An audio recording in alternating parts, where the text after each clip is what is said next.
Good day, good day. What is up, Finesse family? How's everybody doing today? Hopefully, you guys are doing well. Hopefully, everybody is doing great today. Hopefully, everyone is doing great today, guys. Hey, JP, how are you? My spirit is well today. My spirit is today. I feel like I want to feel, I want to be inspired today. So I am kind of inspired about this topic. Um, I think it's a long awaited topic, and I'm excited to actually talk about this so we can actually have a discussion about what is going on. So once again, guys, if you don't know who I am, this is Mrs. B Finesse of Millennial Finesse Mindset. And today we're going to discuss the topic dealing with mental health in our society, especially dealing with our children and in our culture, and some different examples of it, and how we can foster and help us move forward as far as the ideals that we have, the ideas that come into our head, and just some basic parameters on how we can help each other. All right. So it's just an open forum discussion that we're going to have. We're going to get started in just a second. Just oops, sorry, hit my thing. So if you guys want to know, oh yeah, make sure you guys go ahead and hit the like button. I already see people have. Thank you guys for that. Make sure you guys subscribe. I'm a new YouTuber trying to hit that goal. Get my 1,000 subscribers. I'm on the way. And so, guys, help me get to that by go ahead and hitting that subscribe button, turn that notification bell on. I have a lot of people that said, "Oh, we didn't get the notification for the live because they forgot to turn the notification bell on." So make sure you guys do that. So my goal as a millennial is to use my wisdom to help educate you guys on how to be your best. And life is just really a finesse. You work it the way you need to get your outcome, guys. That's what I mean when I say finesse. I'm an educator, aspiring author, life coach, and I will review topics and get my millennial mindset on them. There's no limit to what I will discuss. All right, guys. So hopefully these discussions foster a lot more discussions that you're having in your communities with your families. And that is the whole purpose for us to have these discussions, have open dialogue, talk about them, and in turn, hopefully help each other kind of um, get our mindsets and our ideas out to help each other. That is the whole purpose and focus of this, guys. Oh, okay, cool. I think what I'm trying to do, JP, is because I get ideas off the top of my head sometimes too, guys. I'm trying to get in a pattern in between my busy life to pre-schedule them so you guys know ahead of time, like way ahead of time, more than a day. But as hectic as I am, my life is running around doing so many things. I try to, like I said, guys, at least get it to you at least a day ahead of time. All right. So once again, make sure you guys hit the subscribe bell. Hopefully, like I said, guys, we'll have a good dialogue today, and we can foster this conversation on the reality of this. And I think a lot of parents and a lot of people are not paying attention to mental health. I think they're brushing it off as if, oh, you're crazy or you're dumb or you got a problem. I think that's an easy scapegoat. Um, it's easy to push somebody off and say they're dumb or crazy when you really don't know the backstory about what they're thinking and what's going on. I have some evidence because you guys know I'm data driven here. So I have so a video that I'm going to play. I'm probably just going to do the audio of it so you guys can hear. And as you've seen in the title, it was basically the rapper Lil Wayne talking about his mental issues. And I know that will connect with a lot of younger people. So I do want to kind of go that route because I do want the younger people to understand that people, you're being heard. Me as an educator working with people from K all the way up to young adults, K through 12 young adults, I seen the whole gamut of it. So I know the reality of it. Me being a parent too, I see all facets of things, but me knowing because um, I worked in education, I see in the field, doing counseling with kids and young adults, I know every side of it, so I can speak on this. Um, so we're going to get into it. I am a licensed educator, so I have a lot of experience in formally seeing this in action. I have a lot of experience in seeing this in young adults. And I do believe we need to have a discussion about it because I think it's getting brushed off as, oh, they're just being a boy, or they just acting like a kid, or there's nothing really wrong with them. Toughen up, man up, whatever. No, guys, we need to deal with our kids. We need to deal with our youth in society. There's a big issue going on, and this pandemic has heightened it. This pandemic has made it such, guys, that it's just really hard for these kids. And if we don't see these signs and we don't catch on to this, it's going to be a whole lost generation. So I do want to kind of show the different things that you should hear for, listen for, see, and just kind of pay attention to, with even if it's not your child, a community child, just so we can pay attention to this. So let's see, the chat says, great to see you all. That's Blind Guy, his wife, their life. Good guys, he had a great show. If you didn't catch it, go look at the replay of it. He had a great show today talking about an entrepreneur that started a business. I think he was something dealing with uh, biochemistry or some technical field. And I believe he lost his job and he started from the dirt, from the ground up, and created a 6-figure business. So you guys want to check that out. Also check out JP the Spy Matriarch. She comes every day, guys, checking our spirits, seeing what song we're playing in our hearts. And she will inspire you daily. So make sure you guys check her out too. She's a new YouTuber. JP saying, how to Blind Guy, his wife, their life. She says, how do you not need it? I know Blind Guy, his wife, their life, they are serial, like, here for the people to give us good content and information, guys. So I'm so glad I found them. I've only been in these YouTube streets officially, I think, like a month and a half now, maybe 2 months. And I'm so glad that I found them because they keep me inspired, just like JP and everybody else that, just keeps me motivated to make my presence known here. All right. All right, guys. So let's kind of get into it. Let's see. Oops. Once again, guys, if you're new and you have not subscribed to the channel, make sure you guys do that. Turn the notification bell on. All right, guys. So, does mental health discriminate? Discussion about how to help our children. All right. So, we know in general, guys, mental health runs the gamut. Mental health can be something as little as having a phobia to something bigger and broader, like having depression, having anxiety, just something where it consumes your whole lifestyle. So I do want to talk about this. It is evident in this pandemic that our children are going through the wire with this. The social anxiety, where they've been at home for so long, and then trying to get themselves back to school. Guys, it was an experience that I had talking with some administrators, where there were kids that were scared to come back to school. So you would think it'd be the opposite. You would think, oh, the kids are ready to go back to school now. They've been home. Some kids actually had anxiety going back to school. So they had to withdraw back out and go back and have school from home. So sometimes you don't even think about that, guys. There's all kinds of avenues to where this anxiety and this depression and these mental health issues are affecting our children. Blind Guy, his wife, Delilah, says, I'm ready for this topic because we have to educate everyone, the kids and the... Yeah, that's what I noticed in YouTube and just even online. I hear it a lot for adults. I don't really hear the focus on I think the age of like a young adult to a young teen to, well, preteen to teen to young adult, that gap. I don't think that's facilitated a lot on YouTube or just in general. It's mostly if you're an adult, what you're going through and how to deal with it. So I do want to have this topic. I do want to hear the different gamuts of people that have kids, don't have kids, if your kids are older, if your kids are school age, how we can foster this conversation is really important to me. So basically, guys, we know that it doesn't discriminate. Mental health, I think as a community of the Black people, we try to push it to the side. We try to like pull our bootstraps up and say, you know what? Since we've done it for so long, we figured it out. We don't need any mental health check. We don't need somebody to maybe check on us. We don't need anything. We just got to do it ourselves.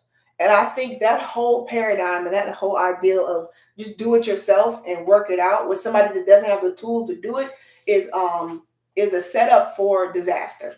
And I really feel like there needs to be discussion to make the normalness of these mental health issues a topic.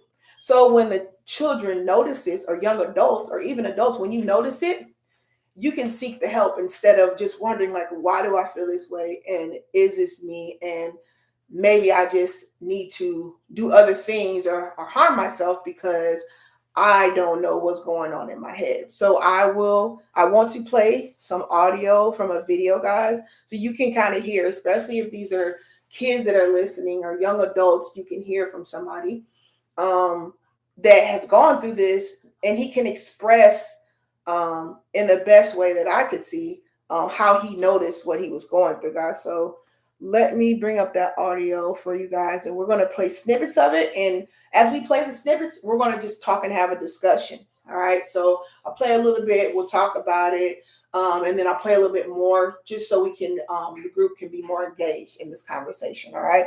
So if you're here now in the chat, make sure you're engaged. I want this to be an engaging conversation with us.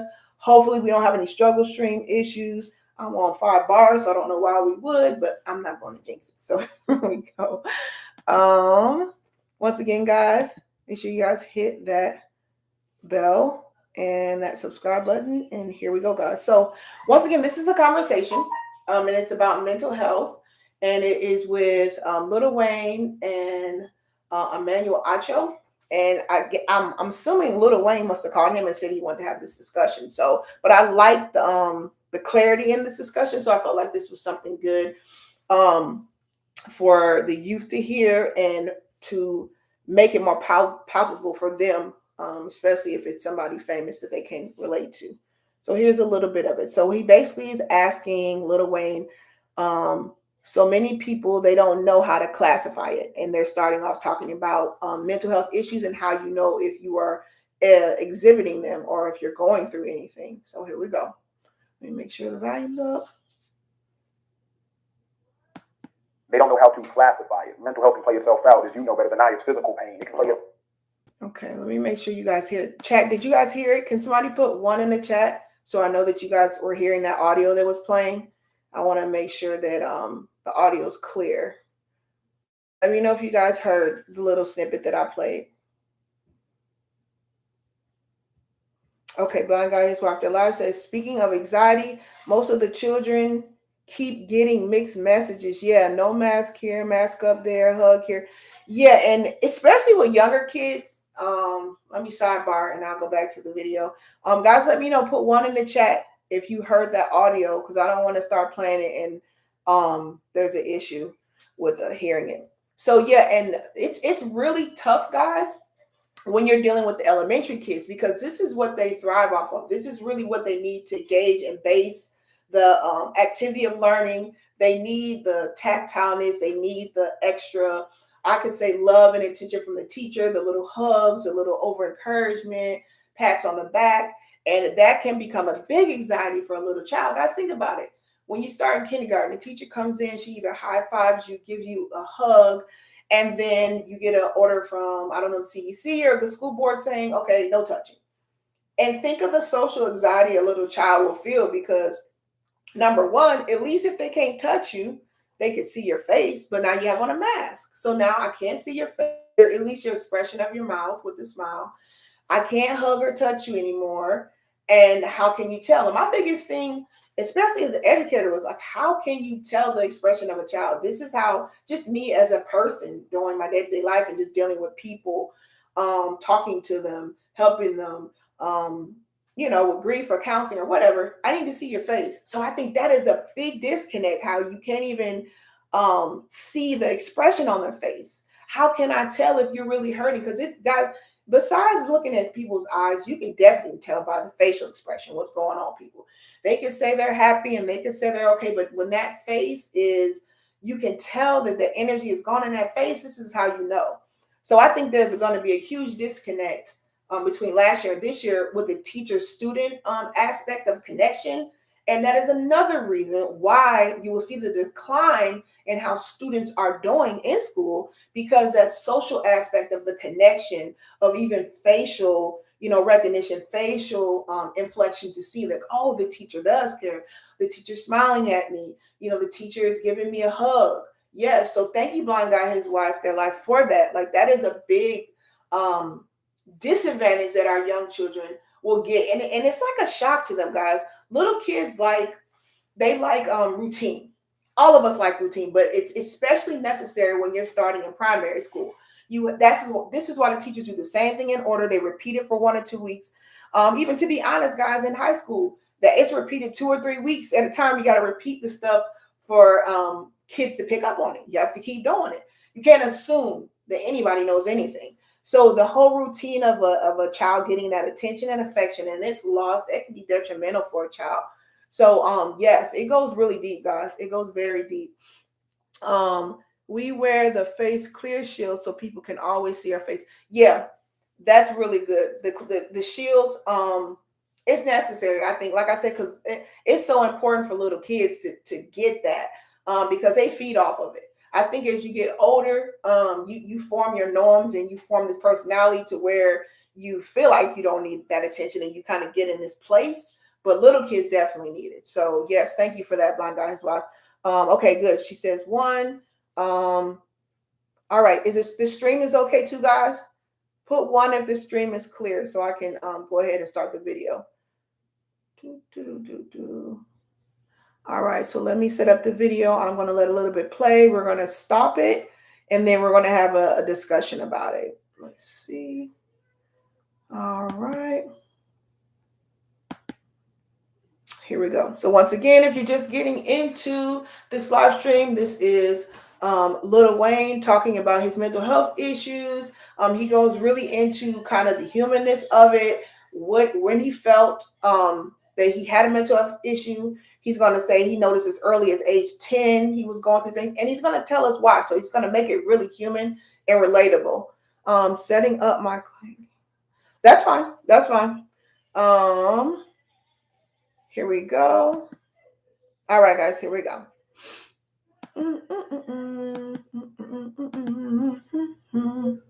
Let me go back a little bit so you guys can hear the beginning. Feeling like you, when I was told that I couldn't have what I wanted, what I dreamed of, and what I desired, and that was to rap. I was willing to die for it. So many people, they don't know how to classify it. Mental health can play itself out, as you know better than I. It's physical pain. It can play itself out as body aches. The world hasn't properly responded to mental health. So what was the moment that you realized, oh no, this is a mental health issue? Once my thoughts got radical and got, to where you got to stop yourself and stop impulse and say, what did you just think again? Or even if you cried yourself to sleep with that thought on your mind and wake up the next day and be like, I cannot believe I was thinking like that. Thoughts like what? Thoughts like killing yourself.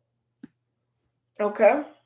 So right there, he said that was like a conscious shock to him, that when he would go to sleep, have this idea on his heart, on his mind, then he would wake up and it'd still be there. And so if you're noticing that, it's really imperative that if this keeps happening, you need to make sure you're letting somebody know, because you shouldn't be having those same type of negative thoughts coming all the time like that. Hey, Abby Soccer Mom, how is your son doing? Hoping you're well. Thank you for stopping in. So that's another key point, guys. So once again, if you have kids or you have a family member, we're going to go through like different signs, mental health issues, different things that are triggers that you need to hear and notice when people are talking, so we can help as a community, help the people around us know these things, help each other get the help that we need, and help each other notice the triggers that are causing this. Because a lot of things, guys, it's triggers. It is things in the environment, things that they are dealing with, that is causing it. That if you get a change of environment and a change of maybe even occupation, it could help you deal with these issues. Blind Guy says, hey to Abby Stalker Mom. Let's play a little bit more of that. Mental health. And you thought about killing yourself? Well, actually, when I was 12 years old, the school year was kind of ending. So what the school was doing was they was giving us half days on the Thursday and a Friday. It may have been a Wednesday as well. But what I would do was just tell my mom that I only had a half a day on one of those days. So therefore, I stayed out the rest of the whole day, just like it was a full day. She found out. And so when I got home, on that thing, it was that Friday, whatever, I got home, got a phone call from my aunt, was like, she found out, boy, you about to get your ass kicked, and all that rapping and all that, she about to take that rap folder, she about to throw that shit away, she about to. Okay, so basically he's saying there, guys, is he got like depressive or he got scared because he was doing a lot of skipping school, doing things of that nature, and he was scared like his mom was going to take away something that he really loved. All right. So he said that took him into a like a depressive state when he was younger. All right. Let's see.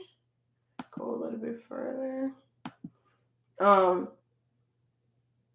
Then basically, guys, he's going to get into talking about how he felt so like overwhelmed that he wanted to hurt himself, and there was this cop that ended up finding him uh, in the house after he had attempted. No, he did shoot himself. Finding him in the house and rescuing him before he actually lost too much blood. And he was saying a little bit about how the cop kept. He was so little, the cop kept thinking he was a baby. Because if you don't know, Lil Wayne is very short. So when he was like, I guess he would say 10, he was really little. So the cop thought he was a baby. And he was just basically that side of it. He was talking about how, if it wasn't for that cop coming to save him at that moment, and him not banging on the door, how he probably wouldn't be here. So that's kind of, he's giving the backstory to that. I want to go a little bit further in how he talks about his feelings. So let me bring that up. Give me 1 second, guys. Feel what? I feel none of that. I didn't go. Yeah, and also I had no father. My father wasn't around, so my mom definitely felt that she had to wear pants, and she had to be a dad and a mom, so she was. So there, guys, he's basically saying he didn't have a father in the house. His mother had to do everything. So, and he's the only child. So that took him to kind of like an isolation or feeling kind of extremely kind of by himself all the time. He says that, his mother she was there, but she had to work so much. So he was kind of by himself. That's a good story. He was going down a bad turn. And then, yeah. And exactly. It's like, you could tell that, there was God, there was something there because he mattered, and he's going to talk about that. So I don't want to cut off what he says, but it was like at the right moment, at the right time.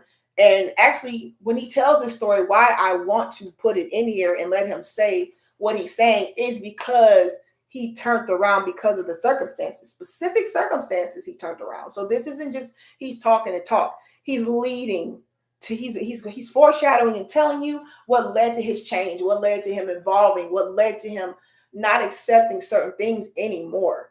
All right. So this is, I think it's really impactful if you're listening for details, because if you're talking to your kids or you have a community of kids around you, or nieces and nephews, community kids, brothers and sisters that are young, you need to make sure you're noticing these things and talking with them, because there are subtle signs, but they are very prominent as far as making sure people aren't triggered. So let me finish letting him tell his story, because it's a really good story. And if you want to hear the whole thing, you guys can go to, I think it's called Uncomfortable Conversations with Ocho. So let me play a little bit more of it. A little extra on everything. She had to just make sure she got up on the cross and make sure I ain't try to run over her. Okay. Let me hold on, guys. Here we go. Sorry. Here we go. And so again, words that was again the loneliness. So when you have no one to vent to, no one to get this out to, you can't bring it to your friends at school. You're still trying to be cool to them. You're not trying to let them know that I got something going on at home. So what I never said was, so the mom that I. Okay, so before he gets to this next point, this is a key thing I want parents, community, and everybody to hear and understand who's watching this. And even if you don't have any kids, I'm pretty sure you got a friend or somebody that is younger that needs you to pay attention to them. Guys, make sure if you don't have kids already, that you impede your positivity and the good things you're doing into other children. Because he basically said, I was alone. I didn't have any male role model. He said, and plus, he's like, I'm not gonna, he just brushed this under the rug. And this is why I want to have this conversation. A lot of these kids, young adults, and even adults, brushing it under the rug because of, I guess, the persona of how it makes you look. the persona of I don't want to look like I'm sicko or I'm crazy or something's wrong with me or I'm cuckoo. He said that. He said he couldn't tell anybody at school because he didn't want his friends like thinking he's crazy. I don't want anybody to think something's wrong with me. So that's really important, guys. This is why you need to be ear to hear to whoever, because he didn't have anybody to talk to. So he kind of went into this whole like what's it called? Kind of a dead place, dark place, sunken place because he didn't feel like he could talk to anybody. All right. Let's see. Blind guy, his wife that says, all people that I know who were only children say how lonely they are. Yeah. I can see how that would have affected him. Yeah, and then guys, if like I said, if you don't know who Little Wayne is, he's a short one. He's a little shorty. So you guys got to think about that's another key reason why he's not really going to talk about anything negative because he's a short guy.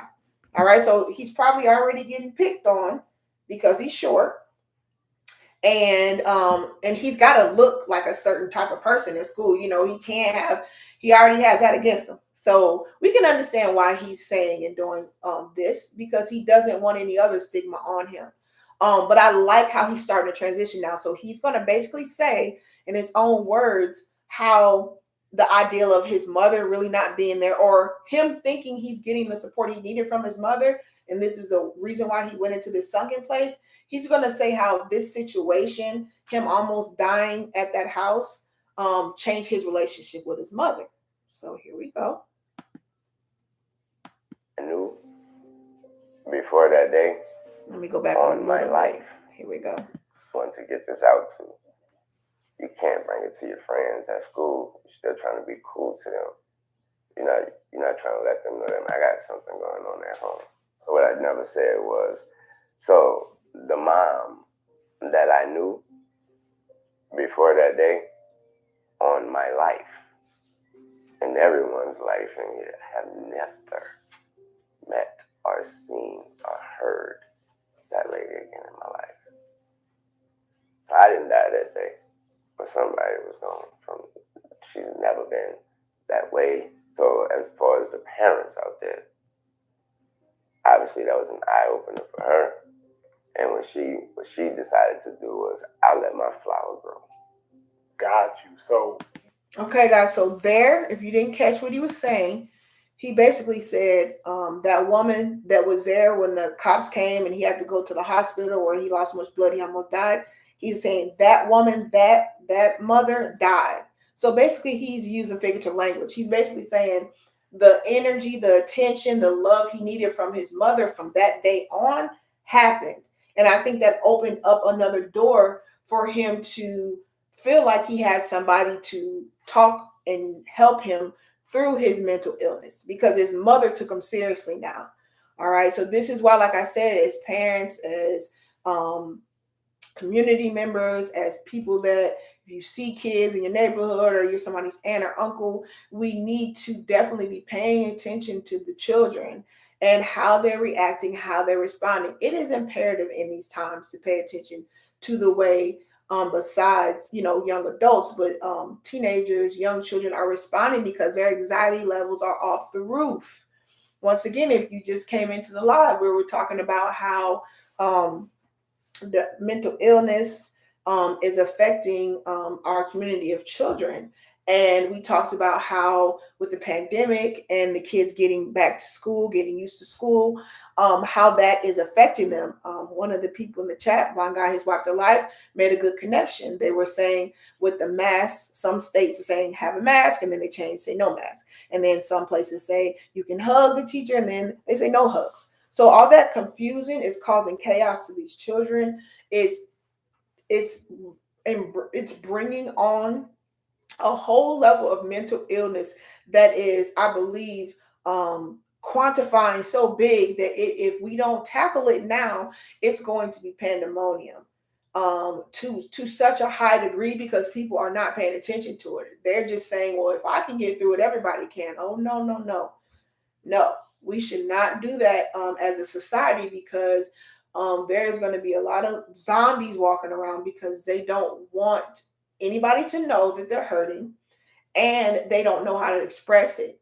And guys, you know how the story goes. The people that are the ones that are the most impacted, we know it, are the ones that look like they have everything.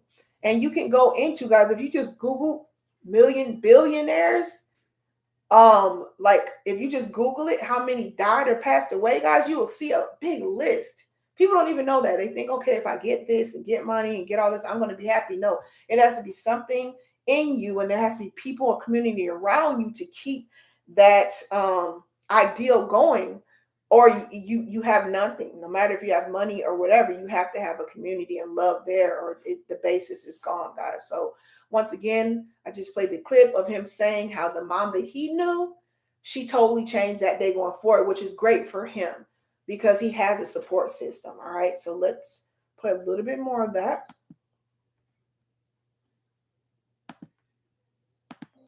In everyone's life in here have never met or seen or heard that lady again in my life. So I didn't die that day, but somebody was gone from. She's never been that way. So as far as the parents out there, obviously that was an eye opener for her. And what she decided to do was, I'll let my flower grow. Got you. So that incident changed everything. Changed life for her, I, and our whole family. Man, well, I appreciate the vulnerability, bro. I appreciate the bravery.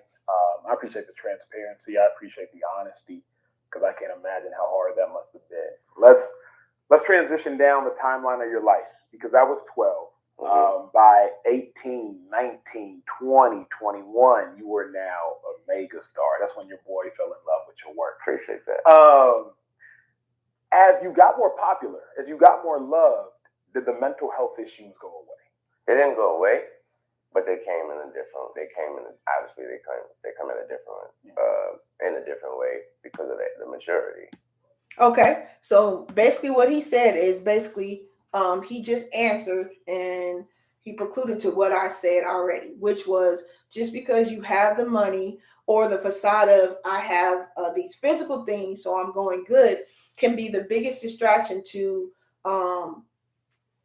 the ideal of everything is okay, and it could show you that the person has bigger problems to deal with, because once you get money, it just compounds the problem that you have.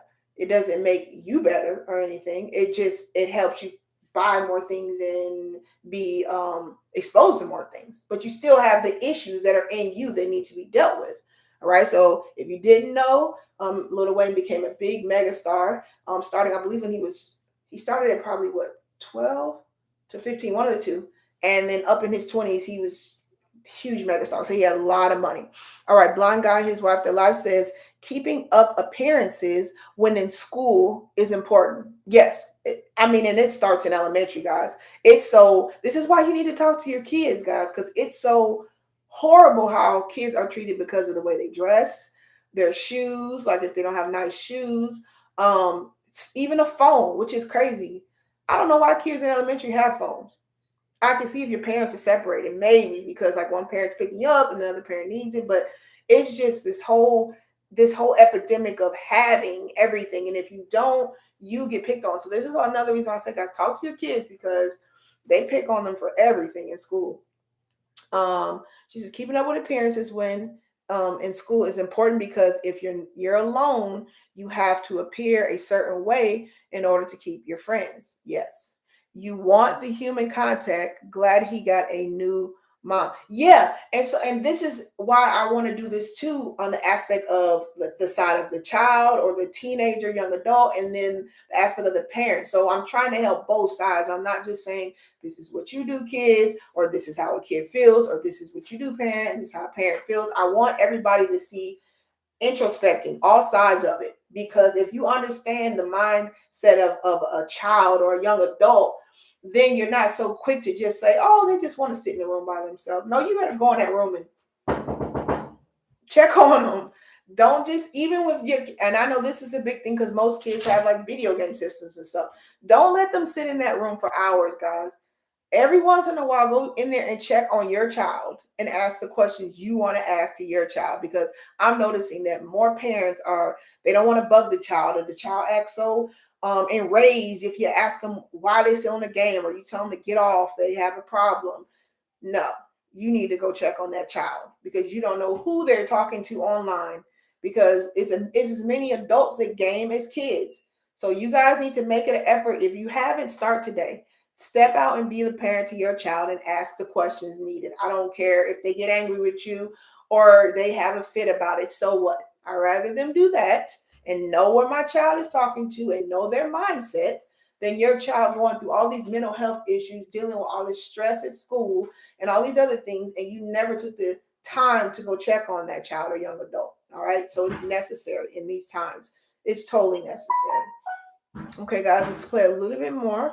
And he talks about his journey. So of course they're gonna hit different. They're gonna actually hit harder.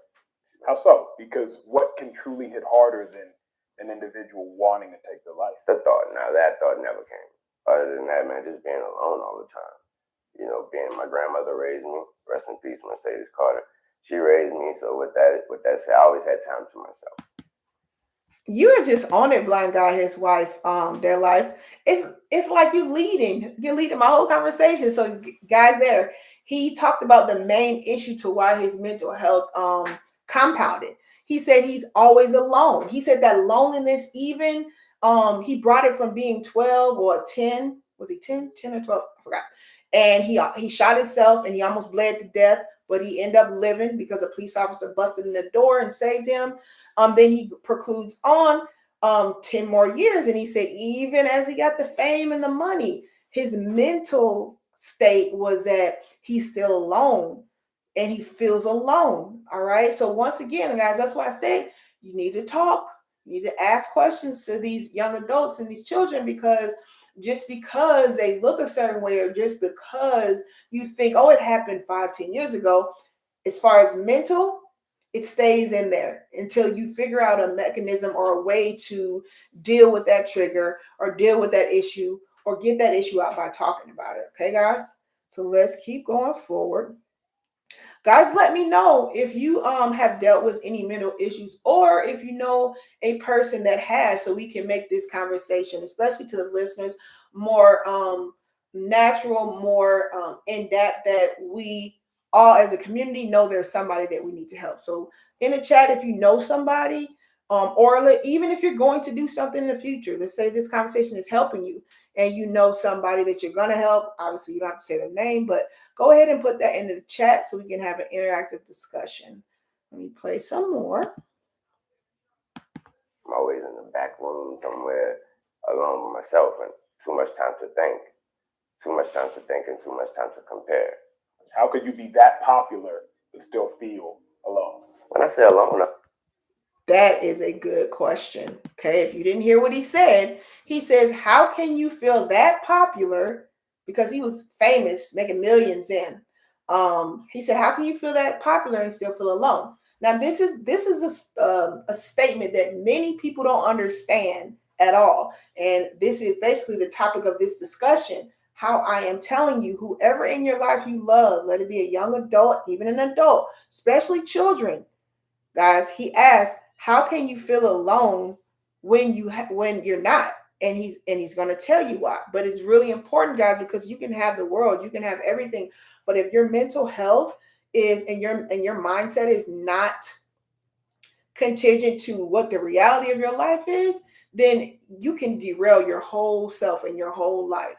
All right. That was the biggest reason why I wanted to start this channel, Millennial Finesse Mindset, because like I said, instead of making life so dogmatic and so, I guess you could say maybe idealistic in a sense of this is the American way idealistic. Finesse just means this is you. This is the way you are, your individual self. What is meant for you to have is for you. So when I say finesse mindset, that is what I mean. I mean, we're not all supposed to have the same picket white fence, White House, our family, and we're going to do this by the age of 20, 25 or whatever. Okay. We're all made in our own ways differently, and we have to be able to embrace and finesse that mindset, and keep our mindset positive for our growth. All right. So that was the whole premise of me, like I said, starting this channel. I want to foster different things, different ideas, things that are happening with the news, things that are happening in culture, things that are happening and just motivation, just to make you laugh sometimes. If you look at my channel, guys, I have motivations on there. At least every 2 days, I try to post something about motivation, and things on there just to make you laugh, because sometimes you need to laugh. All right. And sometimes you need to know, you don't need to laugh all the time. Sometimes you need to know about news and topics that are going on so you can get your mindset around it, just in case it might affect you, your community, or your family. All right. So, like I said, if you haven't yet, go ahead and hit the subscribe button, hit that bell, notification bell. If you like this type of content, because like I said, I want to keep having these discussions with you guys. All right. So let me look at the chat. All right, JP says, I have a couple of mental health diagnoses we can discuss on a live tonight. Oh, cool. Cool, JP. Yeah, guys. So, I mean, but it's prevalent. I mean, for people to say, oh, I don't have anybody in my family or anybody, and you're probably the one that has a mental health issue. And I'm not saying that to be funny, because there's so many things in this world that we have to go through. And if you don't have somebody, something, some neighbor, some person, even, somebody there, maybe God sent somebody to come watch over you for that day and you didn't even know, and you want to end it. Guys, listen, and you getting offered help, you better take it. Stop saying or thinking you somebody's issue or problem. That's another, let me get into this sidebar. Because a lot of things, guys, that we're getting to help us, to bless us, we're denying it. Like that person that's calling you, you sitting in the bed, don't want to get out or open the blinds. But you got somebody calling you, you want to answer the phone. Or you got a neighbor that's trying to knock on the door just to come say hi to you, but you feeling so low that you don't even want to answer the phone. You mess it up right there, your help, because there are people and there is always something that's nudging somebody to you when you need it. All right. Sometimes you're just blocking that. You're blocking that person, or you are using the excuse of what you're going through to not receive the help you need. And this is why a lot of people get stuck in mental health. They're just not ready to receive the help. And definitely you have to be ready to receive it, because you can't force a cure or happiness or a changing of mental health on somebody that doesn't want it. They have to want it to sustain it. All right. Let's see. Blind Guy, his wife, their life says, okay, JP says, I'm planning to go live at 9 o'clock Eastern time to discuss something else, but we can do this. Okay, 9 o'clock. Yeah, I think I should be home by then. Cool. And then Blind Guy, his wife, their life says, I'm subscribed and I'll try laughing a lot, but yep, we need it. All right, guys. So here we go. Here we go. And once again, guys, JP's in the chat and she says she's going live tonight at 9. So everybody needs to make sure they go check that out. She's going to have a discussion on her live tonight. All right. So here we go. Let's finish this up, guys. I mean, again, when those doors closed. Let me go back a little bit. She raised me, so with that said, I always had time to myself. I'm always in the back room somewhere alone with myself, and too much time to think. Too much time to think and too much time to compare. How could you be that popular and still feel alone? When I say alone, I mean, again, when those doors close. When the lights cut off, after the thank you, you got the homies, then you get to the bus, and then find y'all boys good, blah, blah, blah, whatever, and then the doors close. And there's nobody that no one, no you. And then again, you create these things, and here again, it's mental health. Because none of these perspectives or none of these opinions or decisions or things you're thinking or thoughts may be true at all. Okay, good. That's a key thing he said, guys. He basically said the mindset of somebody that is having mental health issues is something that is perceived in their mind. He says basically when he comes from a show and he gets all that energy from the crowd and people, telling him he's great and all that, when he gets on his tour bus by himself again and he's alone again, all these thoughts are coming at him. All right. And guys, if you notice, especially if you've dealt with mental health or just naturally being a human, the time that you get these thoughts is not when you're in a good place, when you're positive, when you're going through happy things. It's normally when you get to yourself and it builds strong once you're by yourself. It builds very strong. Oh, hey, Patrice. Patrice says greetings and salutations. Thank you for stopping by, Patrice. I want you, Miss Vanessa, there to ask questions. I know I would think about because I'm living it. Okay. Okay, cool. Make sure make sure you shoot me another email too to remind me, JP, so I can have it on the schedule besides the notification. Make sure you shoot it to me. Um, Okay, cool. All right, guys. So let me play a little bit more. So if you're just getting here, what we're doing is we're kind of breaking down what mental health looks like. I have somebody that's famous that I know with young adults and children listening to. They could connect to this. I know the older generation can connect to this too.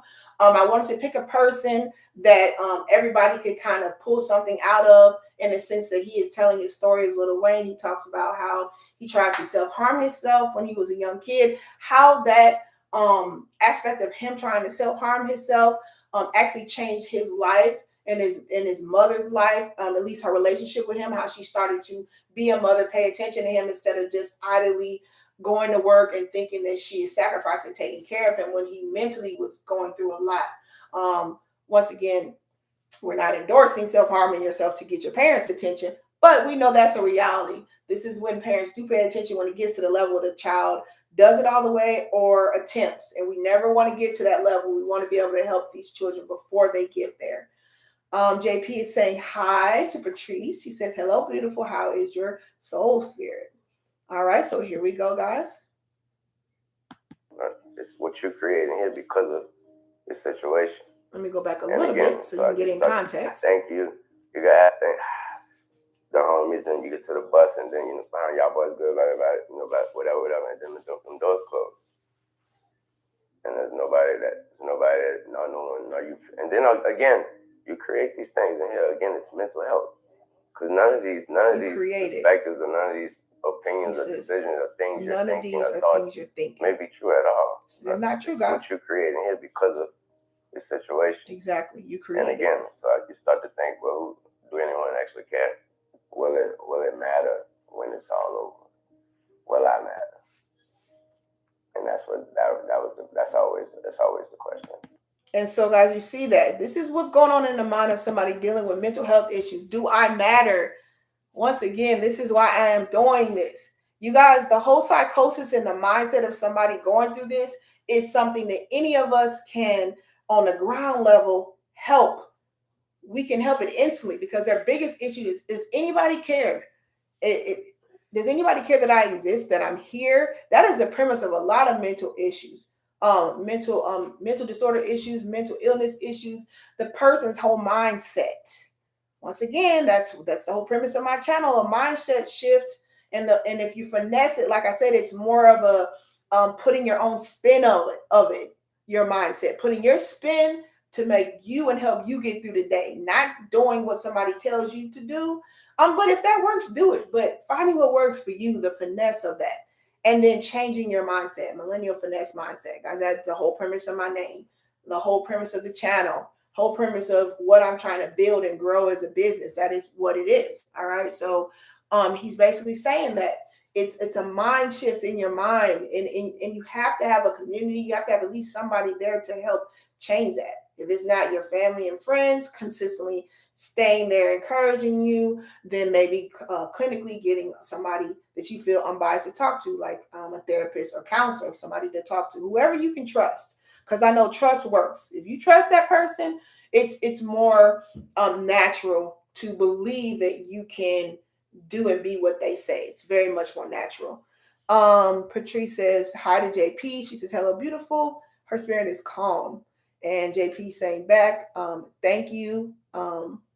Thank you for the day. And she says, love. All right, good. Let's get back to this, guys. It's mental health. Once again, I'm hoping this is helping you guys, even if you're not going through it. I know there's somebody in your family, a child. I'm trying to help you guys get the signs, learn different trigger words and trigger things that will help you pay attention to your family, young adults, even children, so you can know how to step in to help if you see these signs or if you've heard anything that he's saying or that I'm saying, and you see the sign of that you can know that your next step needs to be that, okay, this person is dealing with a mental illness.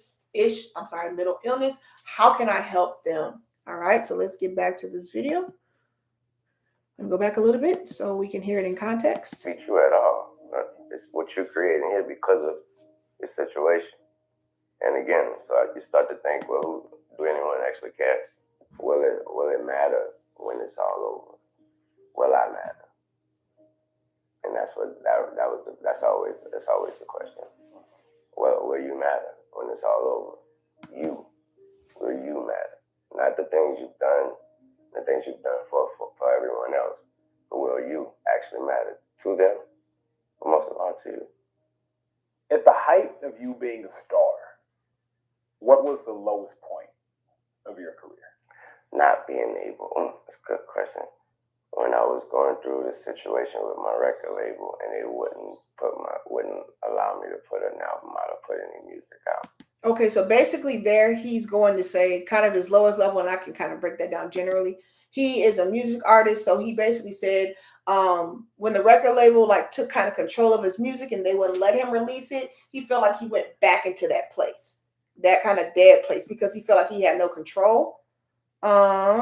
So we're gonna go a little bit forward. We're gonna talk about that. And so his purpose, his growth, his thing that he wakes up every morning to do, if you don't know him, is music. So he's saying when that got taken away, he felt like a part of him was gone, and he felt like he might go back to that place of that negativity, that sorrow, and then he's going to talk about how he managed that. Yeah. How or why were you able to have a healthier response? When I know that this is a dream again. I could never be too greedy. So I started looking at it that way, like, you know what, this is, of course, this is your sign, that's all it is. It's your sign saying that you've done enough, you've been blessed, over blessed. And so, that's it. You walk. Okay, cool. So basically he's saying, guys, when he had the issue with his record label, they wouldn't let him release the music he wanted. Instead of him doing what he naturally did in his head, his mental disorder, mental illness of him just coming into this sunken place, being negative, saying like, what is my purpose? Why am I here? Am I even worth it? He said, you know what? He thought about it.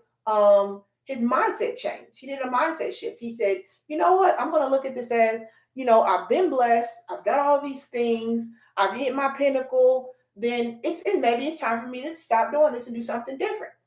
And so when you have these talks with people with mental disorders, when you can kind of find a end game to it, when you can find something that they will look forward to, when you can let them know, even when there's an end to something that's really like an open door to the next beginning, when they can facilitate those conversations, guys, that is something else that will help somebody that is dealing with the mental disorders like depression, anxiety, those type of things, because their biggest question is, am I worth it? Is anybody thinking about my worth?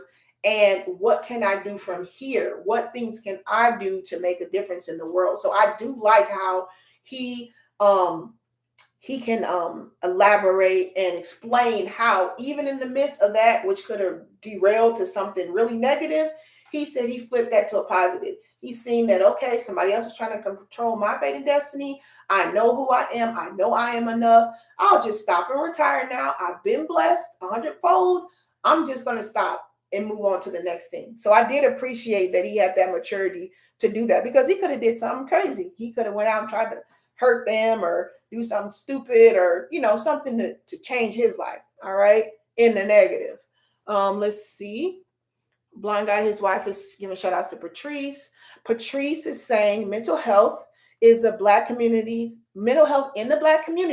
needs to be brought to the forefront more. Yes. That's why I'm having this discussion. Like I said, guys, I don't see a natural talk about mental health anywhere. I hear like the extremes of what it is and what it does. I hear it connected when we do something negative, like how can I describe it? I hear it when there's something negative we do, so it connects us with like we're negative anyway type thing. Or I just don't really hear it inflected, even dealing with our youth, because we can tell unless you're just blind, it is a big mental health issue with our youth, this whole generation, because of the self-esteem, the selfless, the feeling of like you're not enough, to the point you will do things that you know in your heart and spirit do not align with what you want, but you see other people doing it.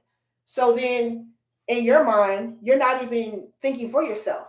And then you guys know in your heart and spirit, when you're doing something and it's not what you want to do, it's a dead place that starts forming inside, and you get emptier and emptier. And to fill that emptiness, you start doing more things that you know do not feed into who you are. So it's kind of like you're filling yourself up with this deadness, this dead place. And that is what's happening to our youth.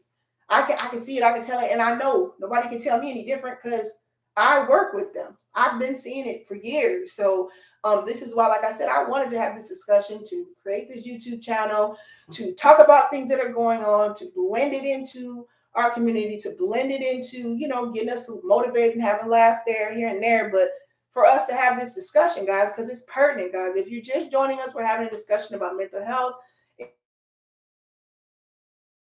See Lil Wayne and his story to connect it with the youth connection, because they know who Lil Wayne is and they can see if they're dealing with mental health, how there needs to be a discussion. So if you're just joining the chat, please make sure you hit the subscribe button. Make sure you hit the like notification bell too, guys. Like I said, I try to come with videos daily.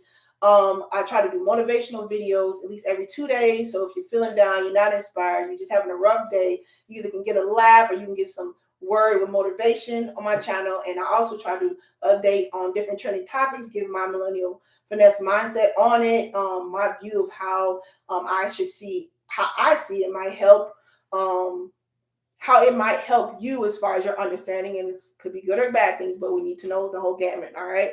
So let's go back into the chat. Patrice says, hey, Sunshine, the blind guy, his wife, their life.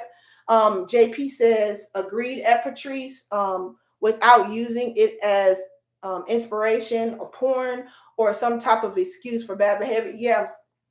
And like I said, guys, the way I function is I believe you need to always deal with bad behavior. You need to always address it, and you need to always say something. But I believe there is a way and a method to use it, to say something to somebody to get them changed. Like I said, I know I've been doing it over 10 years, like working in education and helping to counsel and coach people. Like I know how to talk to people. And I think that's the biggest thing. And if you want some updates, guys, back to the other live we did, we talked about, what was it about? We talked about advice. Should you take advice from anywhere? And we dealt with what advice means and how a lot of people, you just project your thoughts and your ideals onto somebody when you're giving them advice. You're really not listening. And when you're talking to somebody, you really should ask them. And you guys did great in the chat last time. You asked, well, do you want my advice, or do you just want me to listen? And you honestly, guys, you really need to ask that question to people. Don't just throw your advice on somebody, especially if you don't really understand who they are, what they're going through, and what they're talking about in reference to the backstory. Because remember, guys, people tell you what they want you to hear.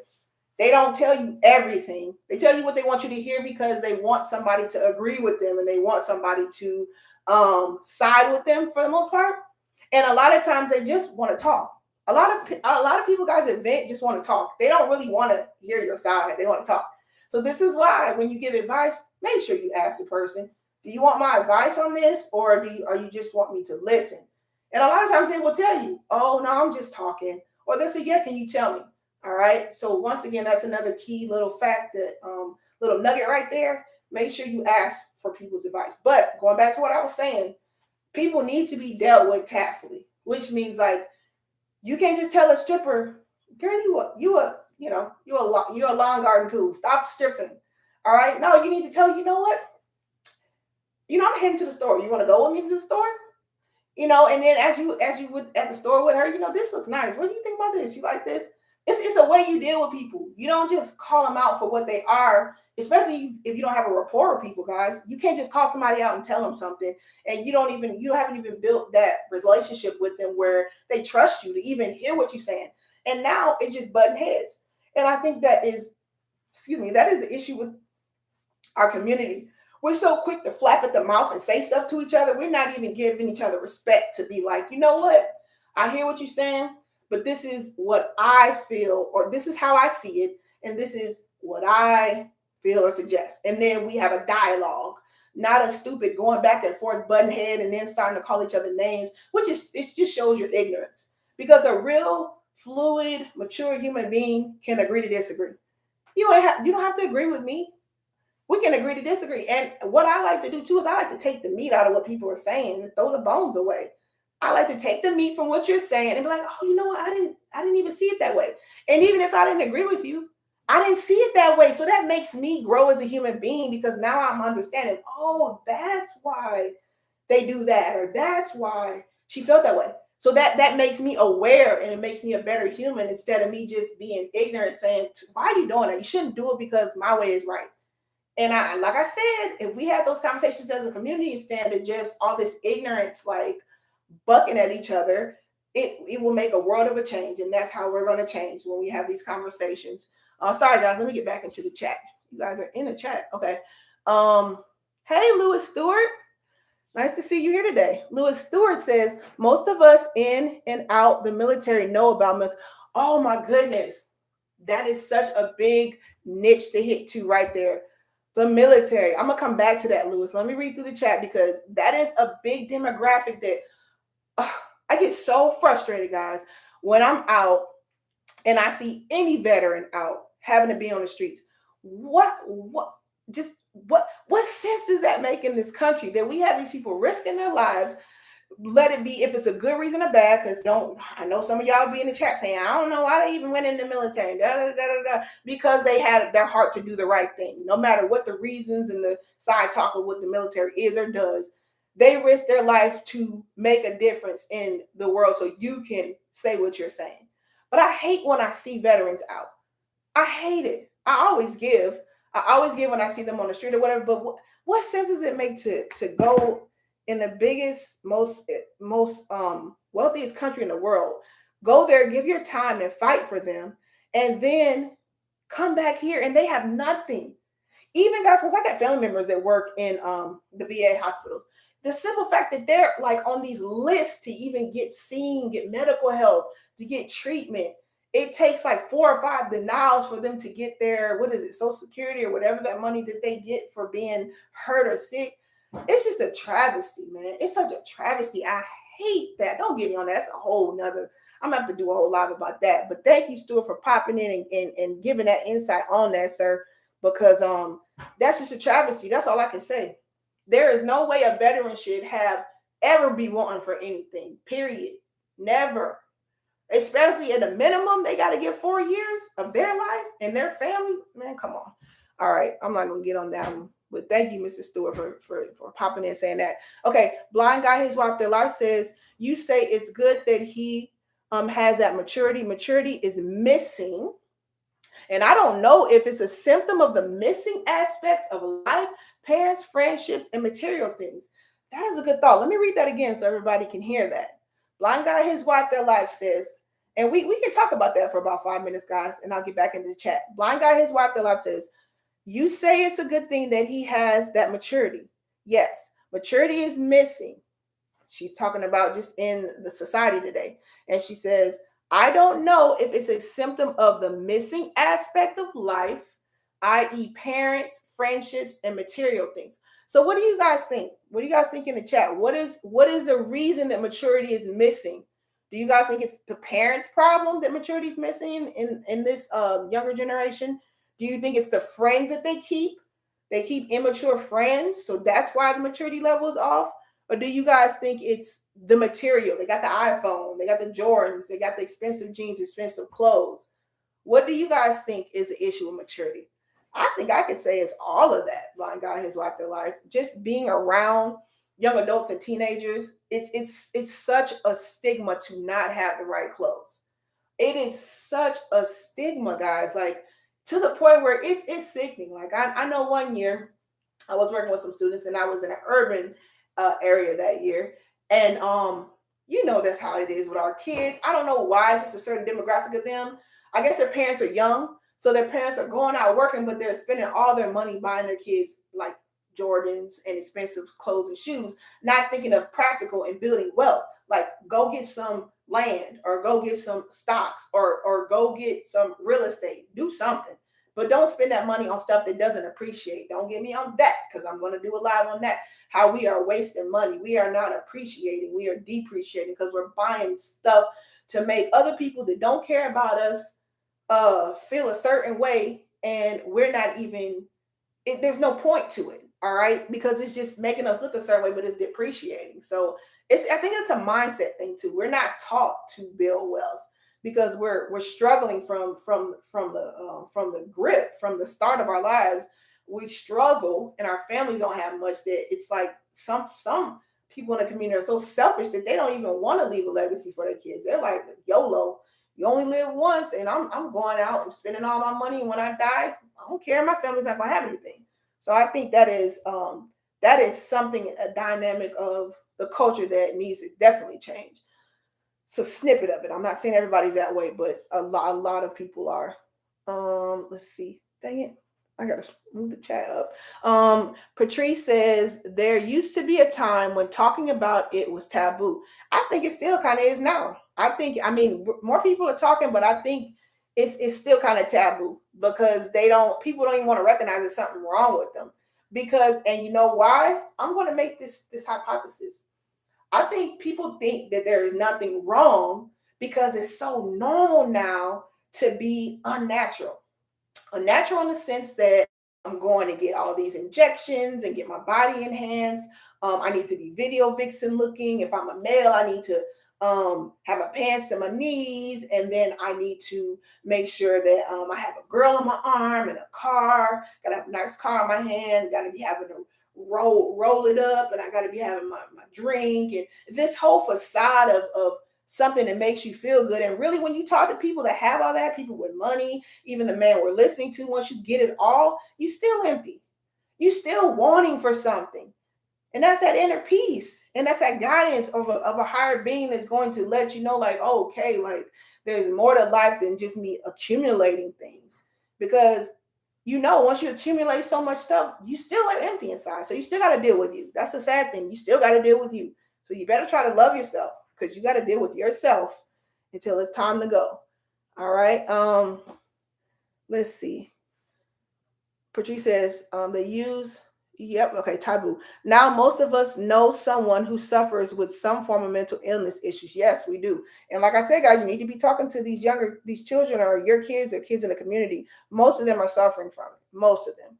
Or you suffer from it. Yep, you're right, Patrice. I've lost 3 loved ones due to suicide. And the suicide issue is so prominent, guys. They said studies saying that Black children now are being more suicidal and attempting it and following through almost 50% more than like 2 or 3 years ago. Let me get the statistics up. So this is why we got to have this discussion because our children are wanting it now. Give me a second, guys. Let me get the statistics. Hold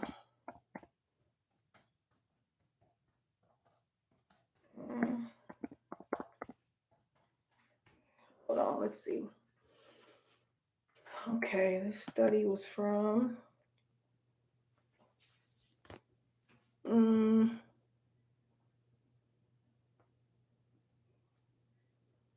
one second, guys. Let's see the statistics. Okay. Oh, wow. Good grief. Okay, guys, here's the statistics. Let me make sure I bring this up, and I'm going to tell you guys where I'm quoting it from. So this is the National Institute of Mental Health. It's the website. It says nimh.nih.gov, and just what I just searched was just the statistics of suicide for Black children. And it says an often overlooked aspect of the rising rate of suicide in the U.S. is the impact on youth, and in particular, its impact on Black youth. Black people face increased rates of risk factors, including experiencing racism, higher rates of unemployment and financial and food insecurity, disparities in other aspects of health, and limited access to care, all of which result in an increased burden of mental illness in the Black communities.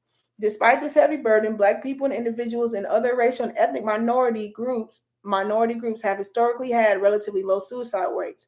Now here we're getting into it. But this has been changing recently, especially for Black youth. So this study was from 2018, a couple years back. As of 2018, suicide became the second leading cause of death in Black children from ages 10 to 14, and the third leading cause of death in Black adolescents, 15 to 19. By combining the data from 2001 to 2015, researchers were able to examine suicides among children ages 12 and younger. And they found that Black children were more likely to die by suicides than their white peers. Now, see, you got the evidence right there. That's not me just talking. That's not me just talking, guys. There's your evidence. This is why we got to have this conversation. This is serious. Very serious, guys. This is why each one teach one. You see somebody in your community, you see the little kid running around, his mama's never paying attention to him, or the mom's going all day because she got to work. Pull them under your wing. Just go out of your way, because you don't know what difference you're gonna make in a child's life. I'm telling you guys, young adults and teenagers, they feed off of just you saying hi to them. I don't care if you think they're not paying attention to you. They are. And don't just think of it because they're a teenager like they're a butthole, and you want to waste your energy. Because I think a lot of older people think that. They're like, oh, they're a teenager. They're never gonna change. They're not worth my time. They're not they're ignorant. Don't say that and don't think that, because I'm telling you, just working with young teens and young adults, they will do anything for you when they see that you care about them. They will make any change it is when they know there's a purpose. There's somebody is looking at them, and somebody is there to slice them with a knife and then put sugar back on it because they care enough about them to tell them about themselves and then be there with them through the journey. So do not give up on kids, guys. And because they're going to be the future. So it's funny how we're so focused on adults, and, they're in their prime and to the next level of their life, towards the end. And we're not focusing on these kids, which are the ones that are going to be taking care of you in a nursing home, and the ones that are going to be running the different businesses, i.e., or the workers in the businesses. So we got to pay attention to our kids. Let me go back into the chat. So thank you, Patrice. That was a good synopsis. Louis Stewart says, hello, seeing you on TLA. I rock with you. Thank you, Louis. Hey, make sure you share me, because I just got started, Louis. I'm just trying to build this community. I'm trying to build my voice. I've heard for a long time that I need to speak and get on different mediums. And a lot of people tell me, my students, everybody is like, more people need to hear you, Louis. So I'm just doing it piece by piece, sir. So thank you. And make sure you share me so I can get out to more people. That's everybody, guys. I want to touch more people. See you on so Louis Stewart says, see you on the lead attorney. I rock with you. Thank you. I know about the sickness of mental health. Too many churches need to get out of the mental health game. True. And it's crazy because there's so many aspects of our community where we are using our people to get a profit, and we're not gaining anything. You understand? Like, even the adage says, gain the world, lose your soul. Like, we're like soulless beings walking around because we're not making a difference for anybody. We're just here because we're here for ourselves, and that is not your purpose. You are always here for somebody else. Mark that down in your book. Everything you're going through is for somebody else. When I got that epiphany, and I got that when I was young, everything that I'm going through is not about me. It's so I can help somebody, tell the story, help them through it, be their guide. It's never about you. So you're going through anything bad, you're struggling, you hurting, you had lost, you lost a job, you lost a person in your life, you're going through trauma. It's never about you and that issue right then and there. It's because there's somebody in your path in the future that needs what you went through. They need to know that you can come out of that. They need to know that there's a light in the tunnel. And even though you in the tunnel, in the darkness by yourself now, you're going to be somebody's light. And if you think about that, guys, when you were hurting, when you're down, when you're going through stuff, and you're just like, I can't do this. Think about the person in the future that this story that you told, I can't, is going to just catapult because of what you went through, because you stood through it, because you came out of it, and you are somebody that can say, look, I came out of this, I came out of divorce, I came out of trauma, I came out of losing a child, a mother, a father, I came out of depression, I came out of job loss, I came out of drugs, alcohol, I came out of it. That's the whole point, guys. And I just want to push that to people. Like, stop being so scared of your story. Stop being so scared to tell what you went through, because it's purposeful. And I'm telling you guys, mark my words, start today and then send me a message or email me or say in the chat if your life changed from it.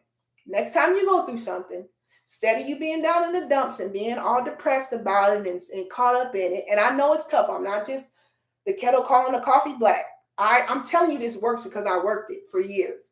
Instead of me focus on the situation, millennial finesse mindset, instead of me staying in that moment, I always thought, number one, who can I go help now? Even if it's on the phone, if it's a video chat, if it's going out to your local homeless shelter, seeing somebody homeless on the street, go do something for somebody. Stop basking in what you're going through and go help somebody. I'm telling you, your whole spirit is going to change. Your whole mindset is going to change. Somebody you haven't called in your phone book. Let's say you're at home, just depressed, stressed, busted, disgusted, and you can't do anything as far as moving. Get on your phone and look up somebody that you haven't talked to. Call an elderly person. Video chat somebody. Guys, your purpose is so much bigger than what you make it. I think we really despise little things. We despise little things, and little things make such a difference in people. Such a difference. I mean, just me as an example, I don't know JP, the inspiring matriarch, personally. I know she's always in my live streams. I know she's always at the lead attorneys chat, and she's always speaking and raising everybody else's spirit. So one day I seen she wasn't on my chat. I didn't see she did a video. And guess what I did? I made sure that I sent her a message and let her know like she was on my mind. I wanted to make sure she was okay, and I shot up a prayer for her. I didn't have to do that. But it was just because I want to give what I want back. Like I want to be the change that I want to see. You understand what I'm saying? Like that. So, like I said, there's nothing that I had to do. I've never met her, but it's just the simple fact that I know that she was going through something, and I wanted to just let her know she was on my mind. We got to do stuff like that more. We got to just go out of the way to make a difference. Sorry, guys, I'm on my little thing. Let me go back in the chat. My bad. I just need to inspire some people right now. I need to definitely inspire you guys and encourage the ones that are doing these things, that you can make a huge difference. I know from the multitude, hundreds and hundreds, thousands of young adults and kids that have told me that I made a difference. I didn't even know. They would come back when I was in the school system. They would come back and tell me like a year later, like, Miss, you don't realize, you getting on me and telling me about myself and not letting me act up in class. Like I graduated and I just appreciate you. Guys, you never know how you affect somebody. I'm telling you. This is why you need to always just make sure you tell your story and do your best to inspire people. And if you mess up, so what? Yeah, you're gonna mess up. You're gonna do something stupid, or you're gonna mess up and hurt somebody's feelings. Just always try to go back and fix that though. JP says, I'm so sorry for hold on guys, my bad. I'm trying to go back up in the chat where I left off. My bad. All right, so once again, okay, Lewis, let me reread that and I'll just go down and read the chat. Lewis Stewart says, hello, senior on TLA. I rock with you. I know about the sickness of mental health. Too many churches need to get out of the mental health business. And then JP says, welcome, Lewis. So true about vets. Do you believe there should be a difference in approach for Black veterans? And then Lewis says, yes, I agree. And JP says, I'm so sorry for your loss, Patrice. Signs of considering self-deletion are often overlooked and shut down because other person can't handle hearing someone through, though why they would consider it. That's true. A lot of us project like you want to say, well, just toughen up or something like that, where you're not even making that person seem human or making that pain seem like a reality. So they feel like, oh wow, well, if they're telling me I need to just kind of toughen up, then maybe there's nothing wrong with me. That's a good point, JP. Lewis Stewart says, okay, cool. Patrice says, mental health is a real serious issue for veterans, law enforcement, and most self-made millionaires and billionaires. Yes, this is documented. Yeah, like I told you guys, just Google it. The number of millionaires and billionaires that kill themselves, guys, is so high. It's ridiculous. So just because you think they got money, no, they don't, because they were dealing with isolation and self-isolation issues for long. And guys, if you've never been around somebody that has a lot of money, you don't understand. Like most of the people that have a lot of money are like, what's the word? They're isolated.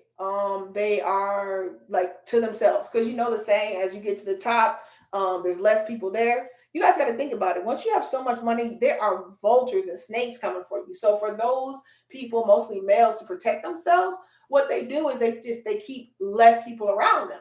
So you got to think about it. The more higher you're up, the less people that are around you, the more you have anxiety, because everybody around you think, oh, they're trying to take my money, they're trying to do something slick to me. Then like I said, then you isolate yourself in this bubble. So yes, that's very, very true, Patrice. Lewis Stewart says, Patrice, the real female OG, much love and respect. Patrice says, younger generations were raised by immature parents, no home training, and lack of morals and value.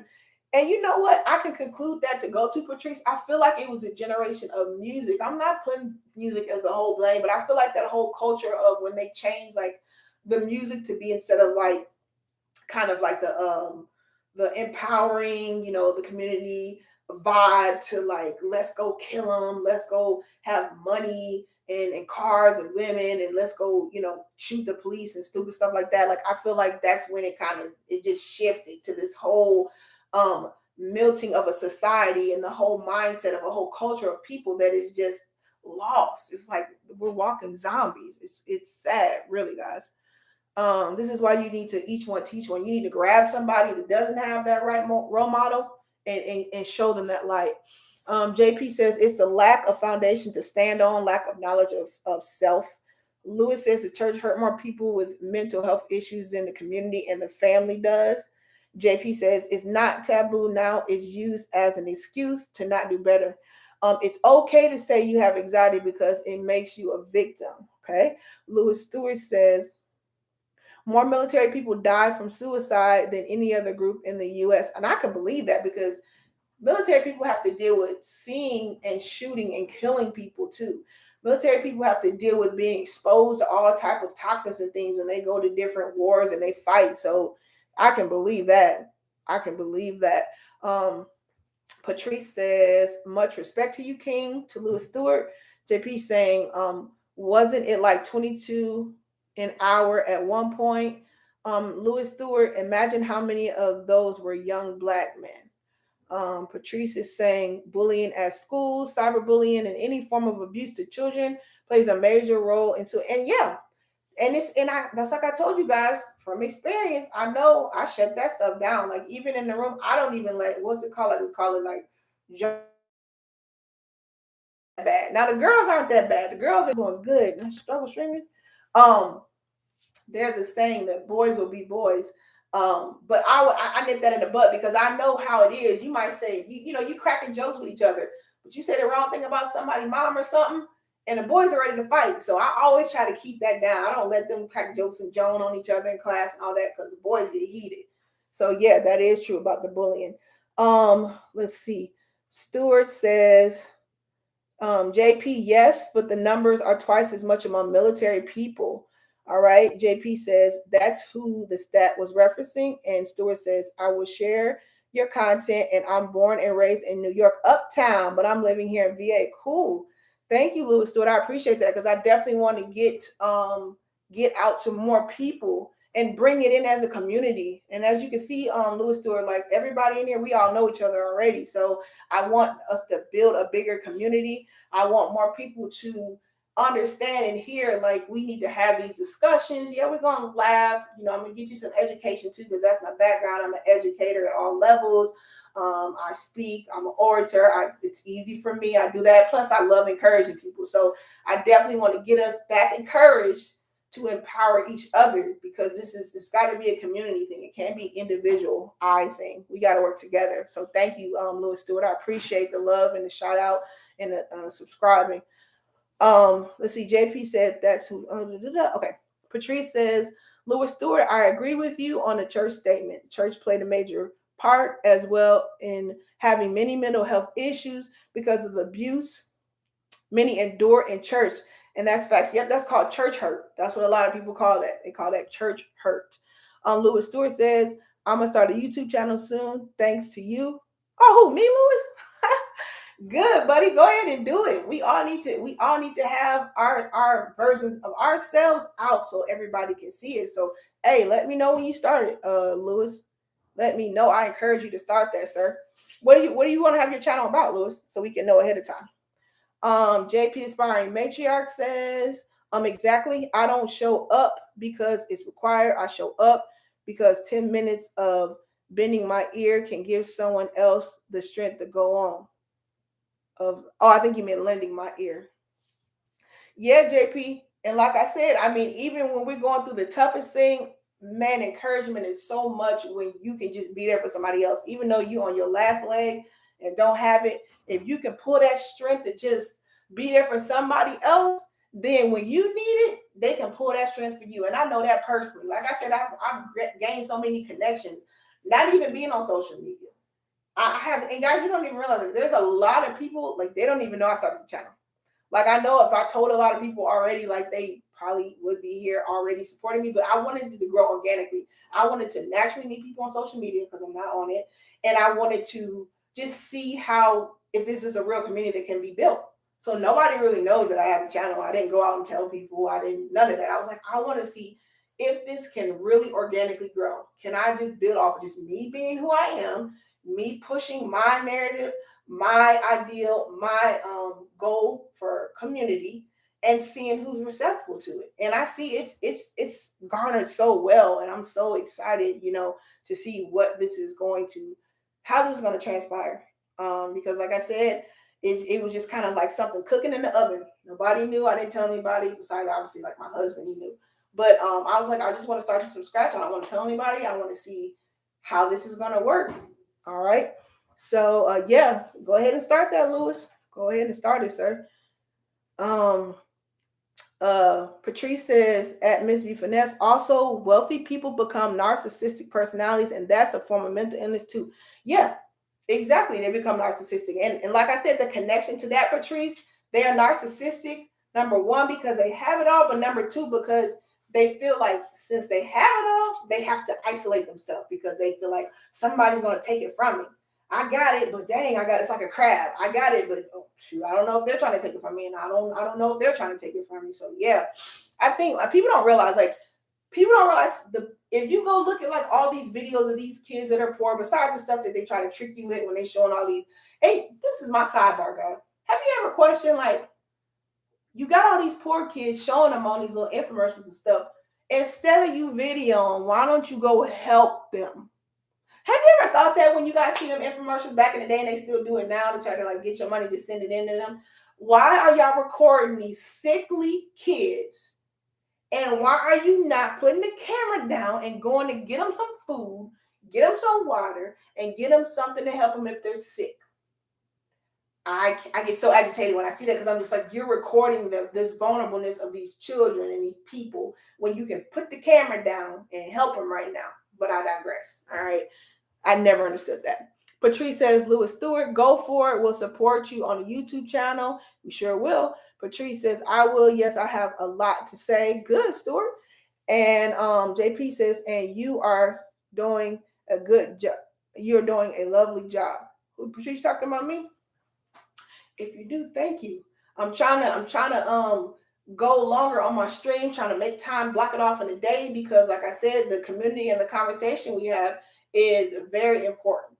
And like I said, I like to just have the conversation. I like to hear the different views and different sides because that's like I said, we talked about that before. We're so stuck on wanting to only hear people that agree with us, and we only want to hear something that sounds like something that we want to do.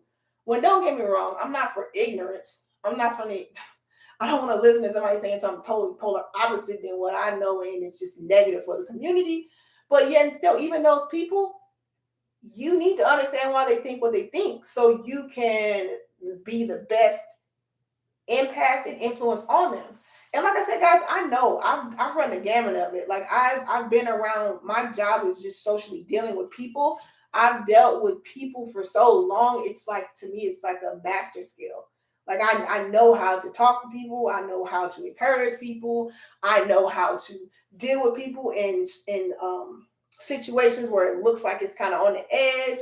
I know how to talk them out of it. Like it's like I don't know. I think that's something natural that I have. That's a gift that I have. But I knew how to kind of finesse it in my job and in a job, I guess you could say. And now I want to take it to another level where I can encourage and inspire people at a bigger level. So that's my goal I'm walking and stepping out on. So you guys are going to be the initiation of it. You're going to see this me. You're going to see the beginning of it. So hopefully, like I said, the blessings come in on that because, like I said, that is my goal to help and inspire others, to encourage others to get the facts and information that you need to have to go forward and then to motivate you and have you smile too. That's what I love doing. All right. Blind guy, his wife, their life says, I was listening and couldn't chat, but this mental health conversation never gets old. It's like grooming where you need to stay on it regularly. That's true. And we need to know, like, yeah, we need to know the facts and information about it. And like I said, guys, I just read earlier the statistics. Let me go back and say them again for our children. It says from 2018, suicide became the second leading cause of death in Black children from ages 10 to 14. So that's like middle school. And then the third leading cause of death in Black adolescents, 15 to 19. Those are high school kids. All right. Okay, let's see. The chat says, Louis Stewart says, I love this adult content, not celebrity gossip. Great stuff. Oh, yeah. Like the lead attorney says, you got to take them and you got to bring the Trojan horse and then stick them. I'm good at that. I have no problem doing that. And I don't feel bad about it. I'm going to take it and then I'm going to flip it and then give you that sucker punch of what you need. And, like I said, sometimes you have to get into, you have to find a niche to get in to get the person to listen. And a lot of times, like you said, just your way might not work. Now, like I said, I feel like I'm the type of person, once I get to talking, I feel like I can gravitate that because I bring back the energy that I give off. So I don't really feel uncomfortable talking to anybody. I'm very comfortable talking. It's easier for me to talk if you're right in front of me. I had to get used to just talking to this camera and like nobody is like physically talking back to me. But I'm gonna set up this video thing so you guys can talk back to me. It's just trying to get the time in to set it up. But everybody keeps asking me, can you get the video thing on so we can get up here and talk to you? So I'm gonna try to set that up, or one of you guys can help me try to set that up soon. But yeah, this is nothing for me. I love conversation. I love Discord. Like, I have a master's degree in criminal justice. I actually was going to go to get my law degree, but I was just like, I already got too many degrees now. Number one. Number two, I started a family then. So I was like, I ain't got time to be giving all those years. I do not have time for it. I'm good on it. But I like going back and forth. I think that's what like pulled me to watching the lead attorney when I first found him like a month or two ago. Is because I love the discourse of sitting and listening to somebody. Not saying anything, because people normally, once you let them talk enough, they're gonna tell on themselves. And I like the aspect of the psychology of people, just kind of sitting and seeing how they kind of transform. I love that. I love people. Like, I love how people interact and the nuances of it. And like I said, I notice those things naturally. Plus, like I said, I notice it because I study psychology too. I got a degree in that also. Let's see. Patrice says, me too, to Lewis. Lewis says, at Patrice, yes, I'm tired of all the pill. Lewis, I still don't even know what that is, to be honest. Like I told you guys, I just got in these YouTube streets. I'm just learning stuff. Now, don't get me wrong. Like, I've watched, what show did I like? I liked it, but it went left, and I feel bad for it. I'm going to tell you guys a show that I really, really liked at the beginning. It was called, because it was in the country, too. What is that show called? Oh my goodness, the one where the husband, I hated it went this way too. Doggone it, what's the name of that show? Come on, guys, help me. What's the name of the show with a guy, Markel, and shoot. They got the place called Black, it's in Mississippi. Let me see. What is the name of that place? It's in Alabama, Huntsville. Marriage in Huntsville or something like that. It started on OWN, and it was a good show, guys. It was showing three black couples. It was showing that they were power couples. They all had these big businesses, and then they were called the Dream Team or something, and they were all working together to create this big, huge land real estate deal. And in less than a year, it just went left. The main character her husband ended up having another baby out of wedlock. It just kind of turned and morphed into the ignorance of like reality TV. And it sucks because it's just like, I was really for them because it was really kind of wholesome at the beginning. They showed their kids. They showed like they were black, three black power couples working together. They showed their businesses. It was just really positive. And it just went left. I think it's called Marriage in Huntsville. And then by the time the second season came, the main character, his wife, and him, he ended up cheating on her. It just went left. So yeah. And you would think people would get sick of seeing the same old anecdote. That's what I'm saying. That's what I said, guys. Our whole society has turned into like these zombies to the point where, at a certain, don't get me wrong, that crap is addictive at first, especially when you don't have nothing to do. But at a certain point in life, you need to be like, okay, I'm sick of watching this destruction and foolishness, and especially it's the same kind of ending. Okay, I looked at you wrong, you looked at me wrong, I called you out of your name the B word, you called me the B word, now we fighting. And now there's another person. You looked at me wrong, I looked at you wrong, called me the B word, I called you the B word, now we fighting. Like, it's just so old. And like I said, guys, if you don't know, that stuff is scripted. Because if you think about it logically, how are y'all always in the right place at the right time? How is anybody ever walking through the camera? Because the crap is scripted. So it's like, why would you want to watch something willingly you know it's fake? If you don't know, that's called cognitive dissonance. You're doing something and you know it's not something you should do, but you just idly go along like a sheep. Cognitive dissonance. This is what this world is in. We're in a cognitive dissonance state. Let's see. Patrice says at Lewis Stewart, yes, I'm about solutions. I'm on panels discussing solutions for communities. Patrice, were you on Kwame Brown show? I think that's where I seen you at first. She says, then going out in said communities and executing them. Good, Patrice. Patrice, because I was talking to my husband about you. Patrice, if you live in Hollywood, or you were saying something like you worked in Hollywood, I don't remember which one of that was it. You work in California, you live there. You were saying something about, like, I thought you were saying something about Hollywood or something before, how you worked in Hollywood or something. Let's see. Lewis Stewart says, yes, I'm tired. We already did that. Blind Guy His Wife Their Life says, so you plan on streaming with OBS, Ecamm, or oh my goodness, see, you giving me a headache. Blind Guy His Wife Their Life. And you guys are so funny. It's like I work in education.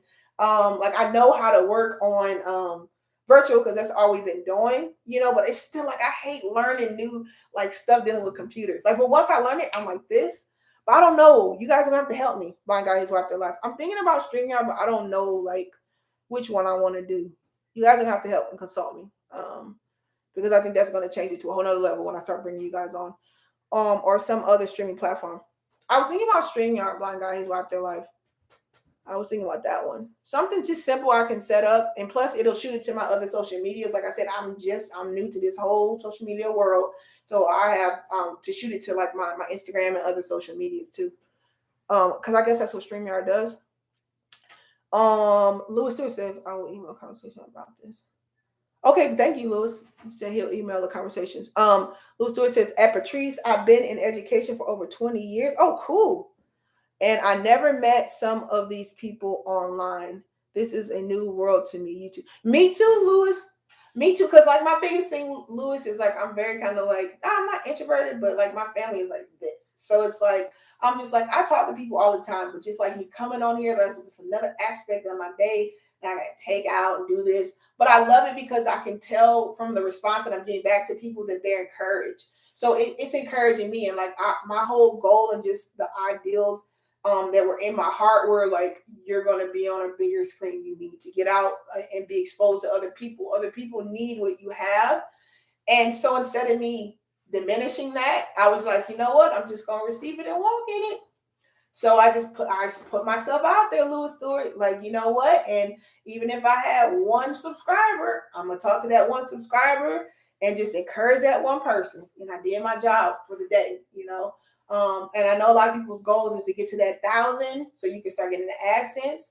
Obviously, yeah, we all want to do that so we can all, make the money and help each other get there and all that. So, yep, that's my goal. I'm trying to get there too. But my biggest thing is the community of it. What is the point of me getting there to have 1,000 people that don't even look at what I put up when I got like 5 people to come all the time?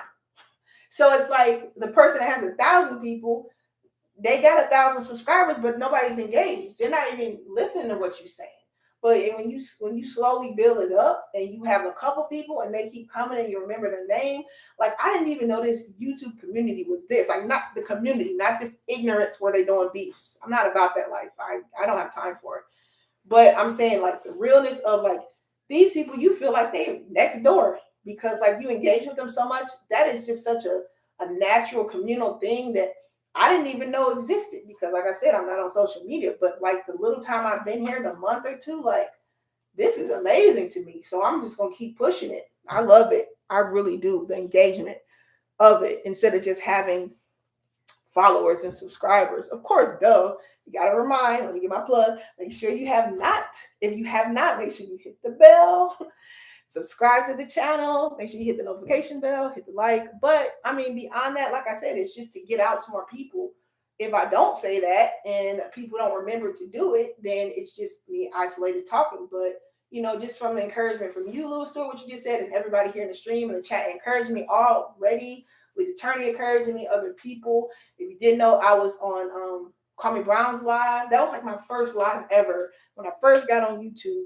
And then after I did that, I was just like, I didn't really put up any more videos or anything. I was just shocked because I was just like, let me just call in and see if I can get in. And I got on it. So to me, that was just a sign like, okay, I'm telling you, you can do it. You just need to step out and go ahead there. So, that was encouraging. And the fact, like I was talking about what I'm telling you guys about, educating our youth and encouraging them and staying on them and educating us as a community and how excellent our Black boys are, how excellent our kids are in school, especially the Black kids, and how that side of, if you even a parent, you don't really know because a lot of parents aren't close to their teenagers, so they don't talk to you. So the aspect of a teacher that is very close to all her students, because they choose to want to connect with her, they choose to engage with her because of how she is. I'm very disciplinary, which means I don't play with them, but they know, like a parent, I don't play with you, but there's love there too. I'm going to encourage you and up you every chance I get when I see that you need that encouragement or you deserve it. I don't have a problem with that. And just pushing, like he was saying, and I've already been saying that, but the trades and like coding and all those things, because honestly, our children and sometimes the communities aren't exposed to it. Now, I'm not saying every kid should code, duh, no, but our kids don't even know it exists because it's not something that's in the education field pushed to them. There might be one class about IT, but the actual aspect of doing it, I know, like even with my kids when they were little, because like I said, I work in education, so I knew the nuance of all that stuff. I bought them this little thing, I forget, it's called a Spiro back in the day. And it's how you teach little kids the code, and like they literally have to go in, create the codes, and it's like a little maze. And him and my daughter had to like figure out how to get the thing to turn. Oh, it was so neat and so engaging. And kids didn't even realize they were coding. But back then, when that came out, it was only like in a lot of the private schools or maybe schools where the demographic was, white area, white community. So they had the money to invest in that. But a lot of Black people didn't know about all that stuff. But we buying PlayStations and all that stuff. Now, don't get me wrong. I like playing those type of things because like the exercise games and all that stuff, or, the games where you're moving. But I'm saying we just need to expose our kids to everything, not just like these little things. So I always try to encourage that with everybody, let's see where we at. Blind guy, his wife, they're like, okay, they're helping me, they're explaining. Excuse me, guys. Red pill, blue pill is taken from the Matrix, where you can. I knew it was from the Matrix, but I didn't really make the connection. Matrix, where you can take the red pill and see the real life of things, or you can take the blue pill and just stay ignorant to all that's really going on. Okay, so basically, blue pill is cognitive dissonance. It's like you live in a zombie life, like you just following to go along, and you just you know what the truth is, but you're just acting like you don't see it because you're just trying to enjoy what you have. Okay, that makes sense. Thanks, my guys. Watch their life. That's very clear. Lewis Stewart says, I never heard of high value. Lewis Stewart said, I never heard of high value man before or six-figure man before. Being from NYC, many people, and yeah, see, and that's the thing people don't realize, especially like the demographic of where you live. Like New Yorkers and Californians, that's their regular income because the cost of living is out this world. So they make that much money. Okay, so that's a good connection. Lewis Stewart. He says, being from NYC, many people make that much money. He says, I'm from a wealthy family and it's not all that. People don't understand the lifestyle. Okay, can you elaborate on that, Lewis Stewart, so people can understand the lifestyle? What is the struggles that somebody that that you are affiliated with will go through. What are the struggles of that? So we want to help people understand it. Patrice says, I'm in the entertainment industry. I live in Vegas as a performer. Oh, cool, Patrice. Vegas. Okay, my bad. I think I got it mixed up. Vegas isn't that far from Los Angeles, though, right? She says, I live in Arizona, but still very active in performing arts. Yes, I was on Kwame's panel as well. Yeah, I think that's where I seen you from at first. JP says, so true, Lewis Stewart, and that's a great perspective for your platform. It is. Actually, it is. That would be really great, Lewis Stewart. Once again, guys, if you just came in, make sure you guys hit that like button, hit the subscribe and the bell so you guys can get my notifications. If you're just entering, we're having discussions about mental health, how we can deal with it as a community. We're looking at data statistics, we're connecting it just in case we have some younger people and relevance coming in to the artist Lil Wayne. He talks about his dealings with mental illness. He talks about how he overcame some issues of it, and we're talking about people just kind of being single and that lifestyle of not having somebody to talk to. All right. Lewis Stewart says at JP the Aspiring Matriarch, many people don't know the other side of the story or the wealthy. So just Lewis Stewart, just kind of give us a caveat, sir. Kind of talk about do you think that you were raised to be spoiled from the outside looking in, like from actually looking at your life, not going back? How do you feel like your mindset was as a child? Okay, guys. Let me finish the video while I have you guys answering those questions. Thank you. This is a good conversation in the chat, guys. I appreciate it. So it's just not me here talking. I love the interaction with my fellow finesse fam here. Let's go ahead and finish this out while you guys are answering and talking in the chat to that question. And you guys in the chat, tell me what you guys think. What are some issues you might think a wealthy person has that we don't see as far as our perspective of it? What do you guys think their issues that they might deal with? Put that in the chat while I play a little bit more of the video. Once again, if you're just coming in, this video is called Mental Health, Uncomfortable Conversations, and it's Lil Wayne talking with Mr. Acho about his mental health issues and how he's dealing with them. Here we go. Walked in from the moment we dapped each other, were you able to have a healthier response? When you know, like a healthier response, of course, to not being able to do music. Yeah. How or why were you able to have a healthier response? When you know, like I know that this is a dream again. I can never be too greedy. So I started looking at it that way, like, you know what, this is, of course, this is your sign, this is all it is. It's your sign saying that you've done enough, you've been blessed, over blessed. And so, you know what I mean, that's it. You walked in from the moment we dapped each other up, you were in a good mood. Where are you now with your mental health? Are you happy with where you are now? Actually, I'm so happy. I'm so happy, thank God. And it's only simply because of being able to do and help people along the way.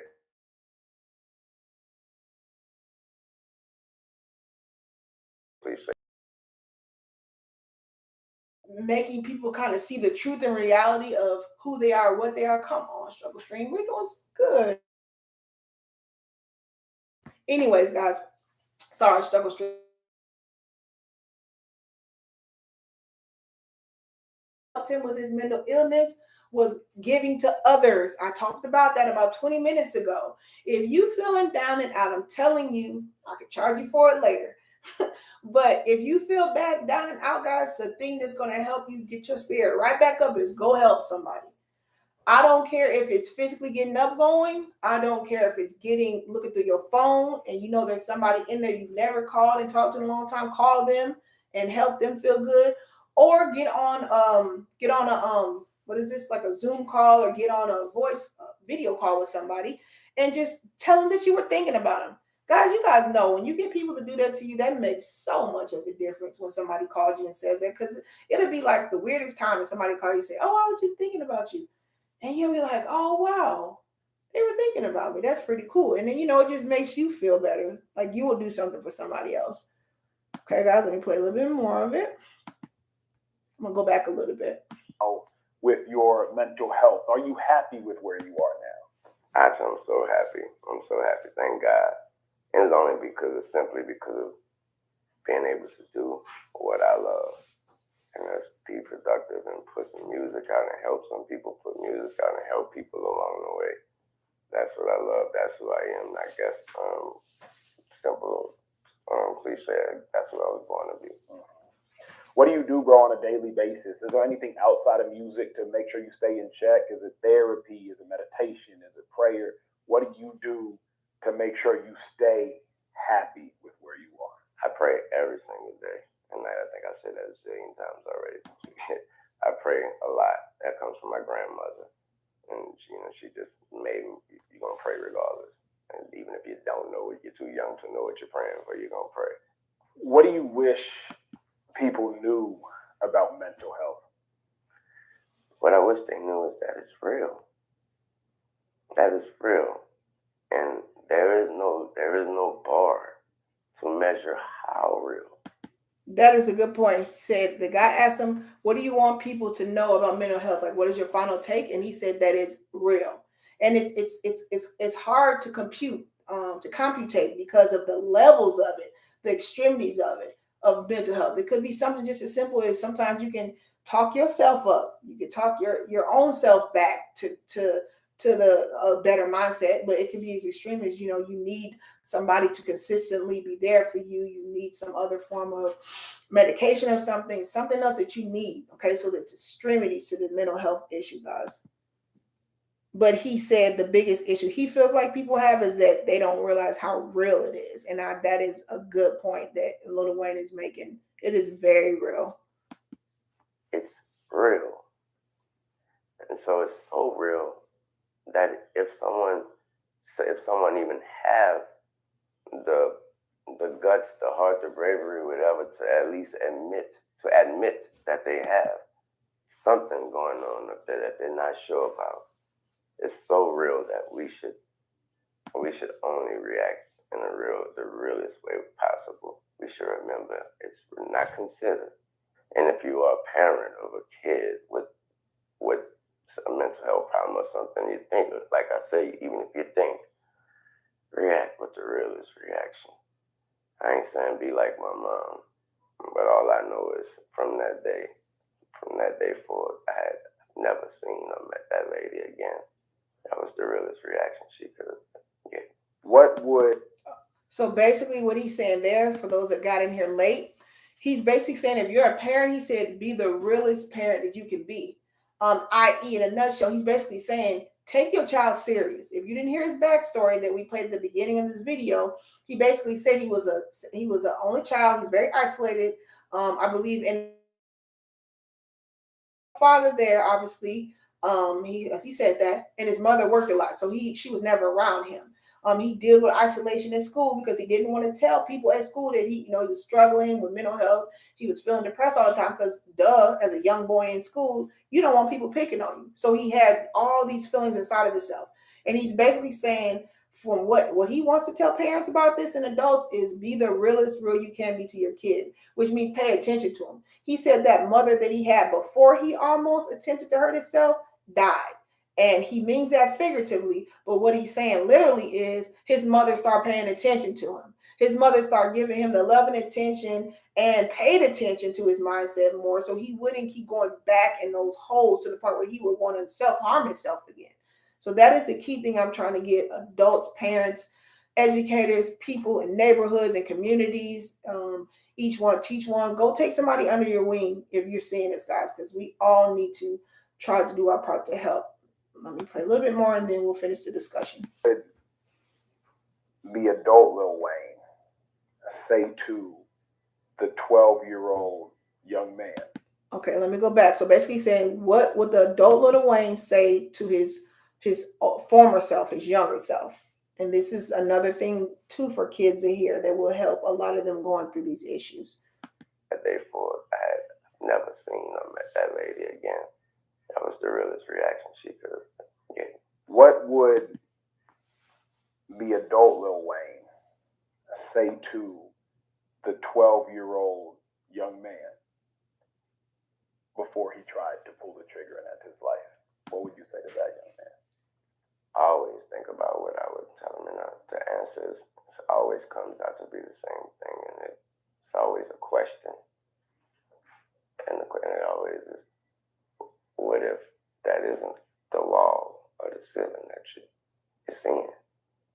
What if those what ifs? Man, well, Wayne, I appreciate the often. Okay, so basically that was the end of that interview, and he was basically saying he questioned himself. If he was talking to his younger self again, he would tell it. He would kind of just use inspiring anecdotes, which is he would tell his younger self those thoughts, those thoughts of definites, like who are you? You're not worth anything. Nobody cares about you. He would tell his younger self that what if that's not true? What if that ceiling you created is your invisible ceiling? What if you can break through that? So I thought that was most young adults and kids and teenagers know who Lil Wayne is, so they would connect with that more. If you feel like an adult you couldn't connect with them, just showing them that interview would help. So once again, that is Mental Health Doesn't Discriminate, featuring Lil Wayne, Uncomfortable Conversations with Manuel Ocho. And here, I'll put it in the chat. So even if you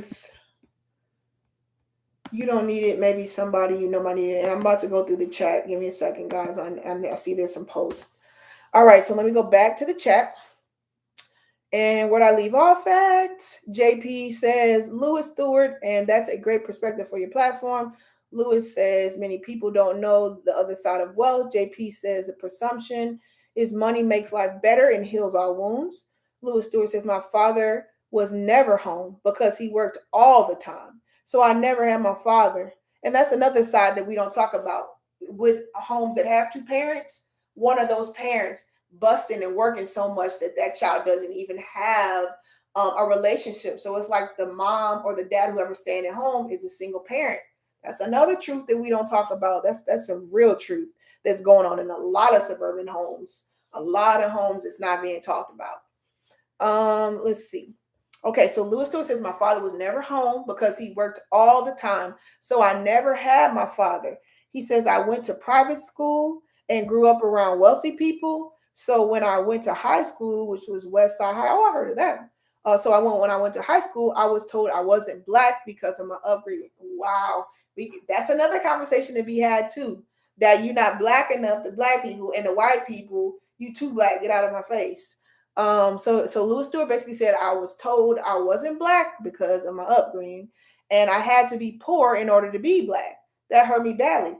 Yeah, see, people don't. That's why I said conversations need to be had. People don't realize what their words do, and just because it's somebody that's brought up with money, in a sense, guys, you have to understand the ideals we get through the environments we're brought up in.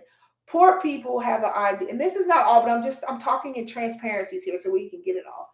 A lot of poor people have the mentality to where when they see somebody with something, okay, let me make this clear. Poor people that don't want to better themselves, okay, because a lot of people grew up poor, but they don't have this idea. I'm just speaking of the crab mentality.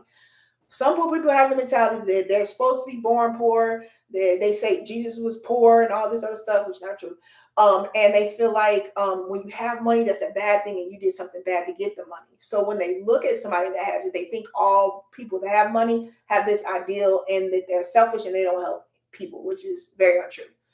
And then a lot of people that are wealthy think poor people don't work hard enough. They don't have anything because they didn't work to get it, so they don't deserve anything. So there's a lot of ideal shifts here to where, like I said, if we just sit down and have a conversation with each other, we can get some understanding. You get what I'm saying? And then we can take these stupid normatives and change them. So I'm glad, JP, I'm so glad you came into the stream and started talking about this stuff, because you have a lot of topics that definitely need to be discussed to help people's understanding. So let me go back through this in case you're new in the chat. Let me read what JP's saying. He says, many people did not know the other side of being wealthy. All right. So he said he grew up in a wealthy family. So he says, my father was never home because he worked all the time. So I never had a father. I went to private school and I grew up around wealthy people. So when I went to high school, he said he went to West Side High in New York. I was told I wasn't black because of my upbringing. And sorry guys, I was told I wasn't black because of my upbringing.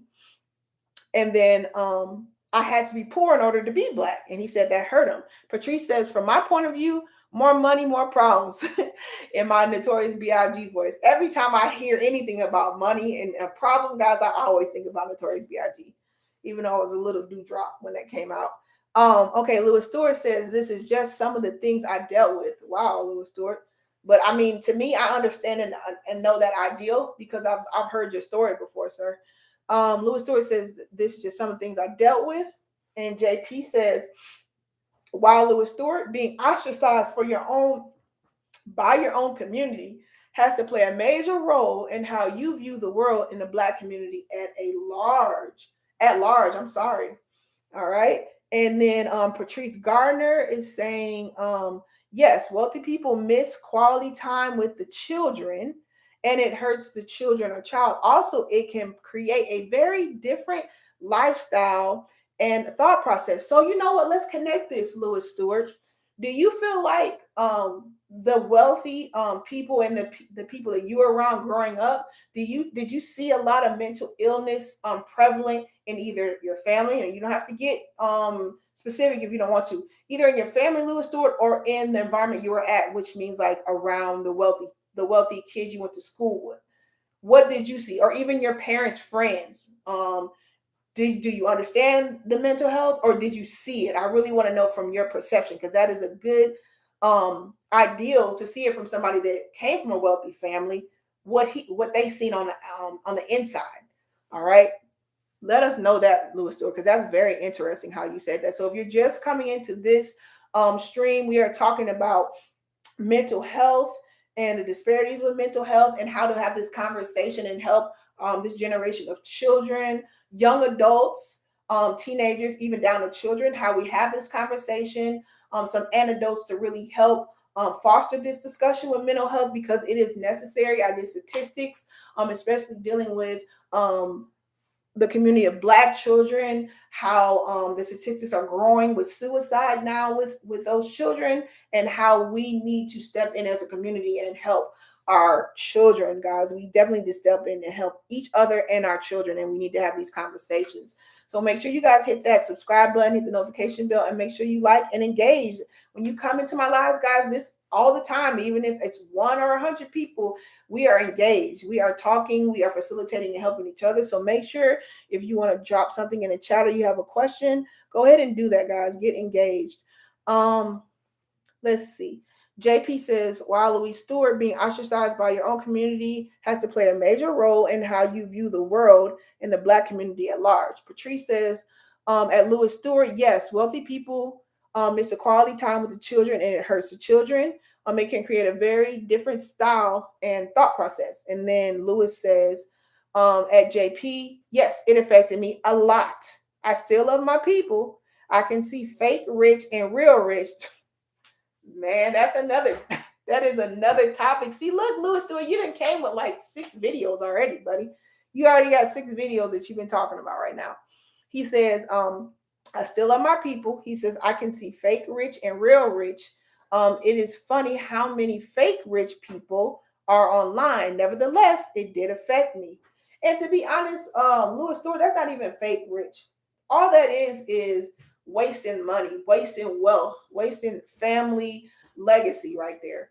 Because this is another thing, guys, what I'm trying to procure to us.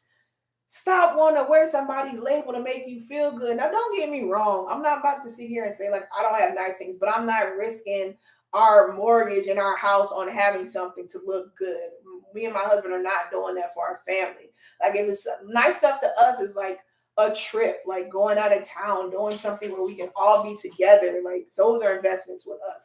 You know, trying to get land, get stock, get something where we're wealth building, starting businesses, those type of things. Like, we like to use money for. And even if you do spend money and buy things for your family and friends, guys, don't get so consumed with it that you are wasting. Try to buy things that are going to appreciate and value. And that's some in our community is just not taught. It's not taught to find things that appreciate value instead of wasting your money and wasting kind of your work, because you're just giving money to a label for you to look good. And you can make your own label up. Let's see. Where was I at? Okay, cool. I put the video in, guys, just in case you wanted to watch the whole thing. Lewis Stewart says, at Patrice Gardner, you're right. More money, more issues. Blind Guy, His Wife, The Lie says, great topic and discussion. I'm going to head out. Catch the next one. Thank you, guys. Wow, I can't even believe we've been on here 2 hours. That's crazy, guys. I feel like I just started talking to you guys. I feel like I just started talking to you guys for like, I don't know, 20 minutes ago. In this live, I was only going to do it an hour, but when we on here, so I'm going to keep going. We got the conversation live, so I'm going to keep going. Abby Soccer Mom says, bye. The Blind Guy, His Wife. Their life. JP Spartan Matrix says, have a great one, Blind Guy. Okay, Lewis Stewart. Now, we're engaged with you, Lewis Stewart, so you need to tell us that side. Go ahead and give us the background of it. Lewis Stewart, are you an only child, or do you have siblings? And kind of tell us. See, Lewis Stewart says, come on. Guys, I don't know what's going on. Hopefully the stream picked back up. Here we go. All right, here we go. And I don't understand it. I got all my bars, so I don't know why it kicks on and off. But it's all right. We're going to keep it moving. Okay, Lewis Stewart says, yes, and yes. Many wealthy kids have mental health private doctors for help, but the general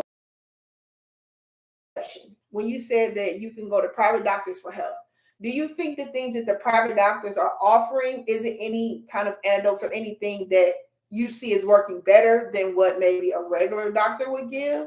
Like, is there some type of training or some type of, let me think, something that is there anything, like, is there more soft and wouldn't get going to a doctor? Let's see. Lewis Stewart says, sneakers and robes and cars don't mean you're rich. I'm just saying. Many wealthy people don't even own things poor people buy. And see, anybody with common sense, Stewart, knows that. And see, that's my thing with the fake rich, real rich. People don't even understand. Like, even like Bill Gates and Steve Jobs, the stuff that you guys have, even the stuff that they're making, they don't even consume it. I had heard that Steve Jobs, he didn't even let his kids have the iPhones, did he? I didn't think he even let his kids have those devices. So, and then, like, even looking at who was the guy that walked around, they said, like, in Payless shoes or whatever. Like, because rich people are wealth building in their mind. They don't care about clothes and stuff. To be honest, why would you care about clothes and things? Because they're trying to wealth build, which means they're putting their money in assets, not liabilities. All right. Liabilities are not going to make you money at all. An asset will. And if you're not taught the basic foundations of that, if you're not taught what an asset liability is, what wealth is compared to just being rich or having money, because that's different too. Being wealthy is different from being rich. It's not the same thing, because you can be rich and you're rich because you have a job that makes a lot of money. But a wealthy person has assets, they have portfolios, they have things in their stock, they have land. There's a value to it that they can pull from. And a rich person, their value is coming from the income that they're making. But a wealthy person has things that are appreciating in value. Let me break that down too, guys. I got a little aspect of my millennial finesse mindset where I get into kind of finance and my mindset up from what we have and how, to get a house, to if you need to want to know about refinancing, all those type of things that you just probably never were taught that you need to know. Layman's things that a lot of people don't know about. Yeah, I definitely want to kind of give my side of that to people just so they can know the basics of that before they get into those type of things, because a lot of people won't tell you that, or you'll get yourself caught up in like a subprime loan where you'll get something that you really can't afford just because they say you can qualify for something. You need to understand what you're signing. And I think we think because we can sign off and we can get credit that we need to take it. And you need to understand and read stuff. I digress. I'll get on that later. But yes, that's a good point, Lewis. So Blind Guy, His Wife, The Lie says, okay, I'm going for real now that I'm driving. Yeah, you guys catch me a lot of times when I'm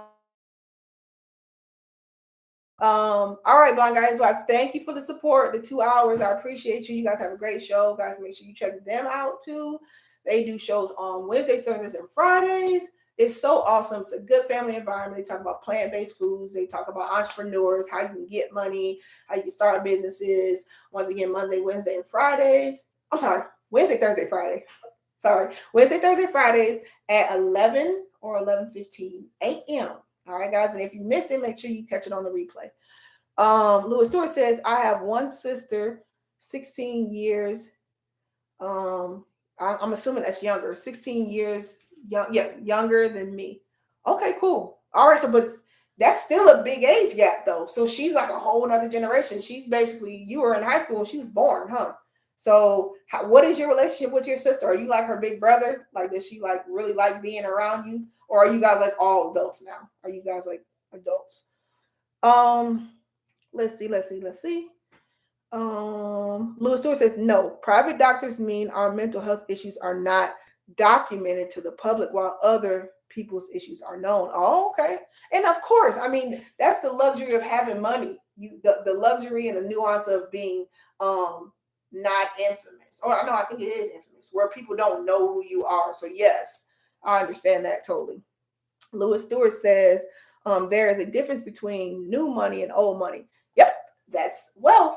Old money is wealth. That's that money that stayed in the family going back 100, 200 years. New money is just the money where, like, let's say you came here and you started from the bottom and you came to the top and you just made that money as like a first generation person. Old money is, I don't got to do nothing and I'm still sitting on it and my children's children are sitting on it. So, yep, I totally understand the difference, Stuart, with new money and old money. Old middle class. There is a difference. So, Stuart, what type of where do you guys come from? Is your family generational money that was passed down, or is it new generation? Is it something your father or your mother built a legacy on in their generation?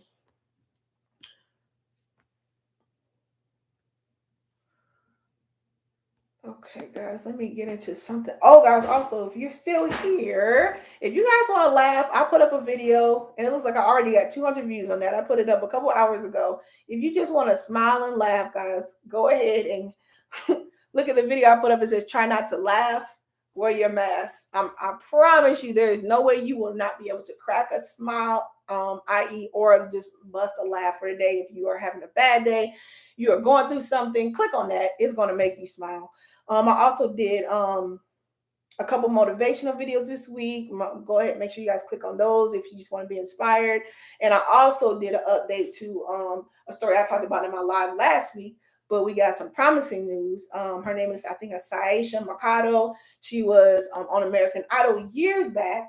And she lives in Florida. And basically what happened was she had got her newborn child taken away from her because they said that the child was malnourished. And she ended up, I guess Kim Kardashian seen the story. She tweeted it or whatever, put it on social media. And I guess like the next day she got her baby back. So she's still missing a baby. If you want to know more about that story, go ahead and check my videos out, guys.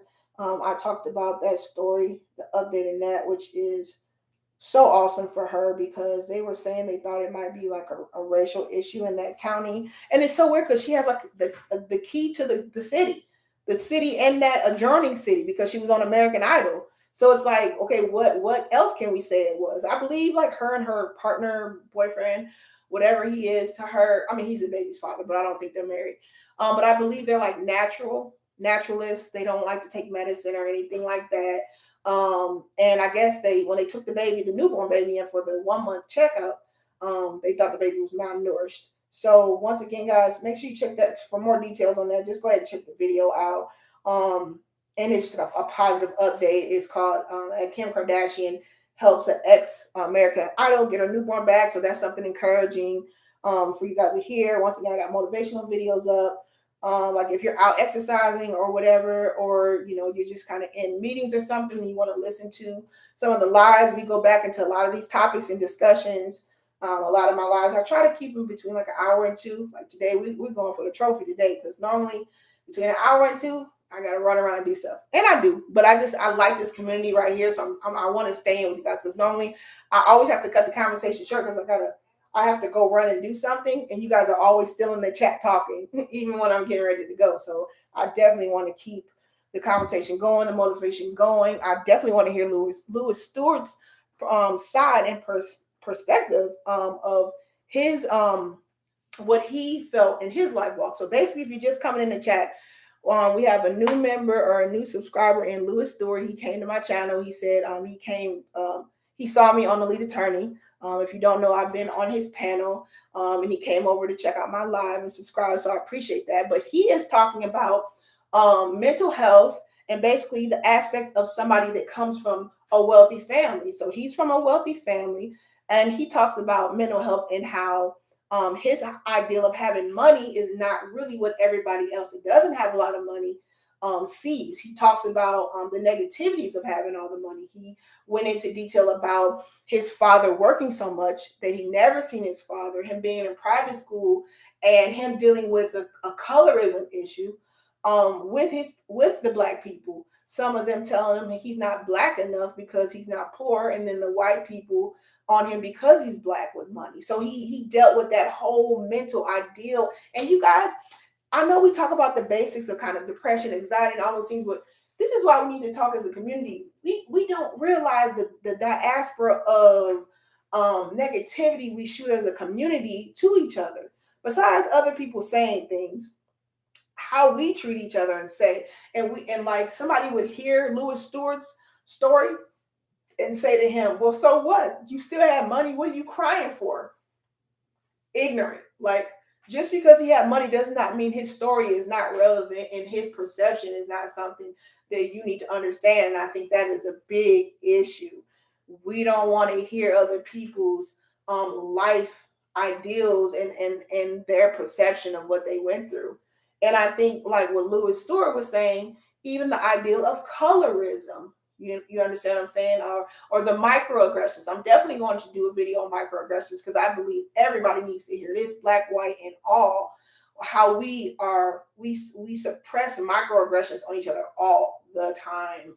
Okay, so if you want to know what a microaggression is basically saying, oh, you're cute to be dark skinned. Or I didn't know that you could drive that well because you're Asian. Like those different things that people will say to you, and they think that they're, doing it in the goodest, wellest intentions, but it's a microaggression. All right. So let me get back into the chat. Let's see. Lewis Stewart says, well, we talked about that, but I'll repeat it again. He says there is a difference between new money and old money, new middle class and old middle class. There is a difference. And Abby, she laughs at that. And then Lewis Stewart says, yes, she is younger. We are not close because of personal issues. We don't fight over money. We have other issues. Okay. Lewis Stewart says, my father was middle class who made it rich. So we came from money. My grandfather was upper class in South Carolina. Okay, cool. Abby Stalker Mom says, okay, gotta get some stuff sorted. It was nice listening. Thank you, Abby Stalker Mom. JP, it's been a great one. Keep your spirit up. Okay, so Lewis Stewart, I think we got about 2 more minutes. Lewis Stewart. So basically, you said your grandfather kind of had the money. So in any line of your lineage, Lewis Stewart, was it always kind of like an entrepreneurial background in your family? Or did they make the money because they worked a job and they made good investments? What was kind of your family's truth to that?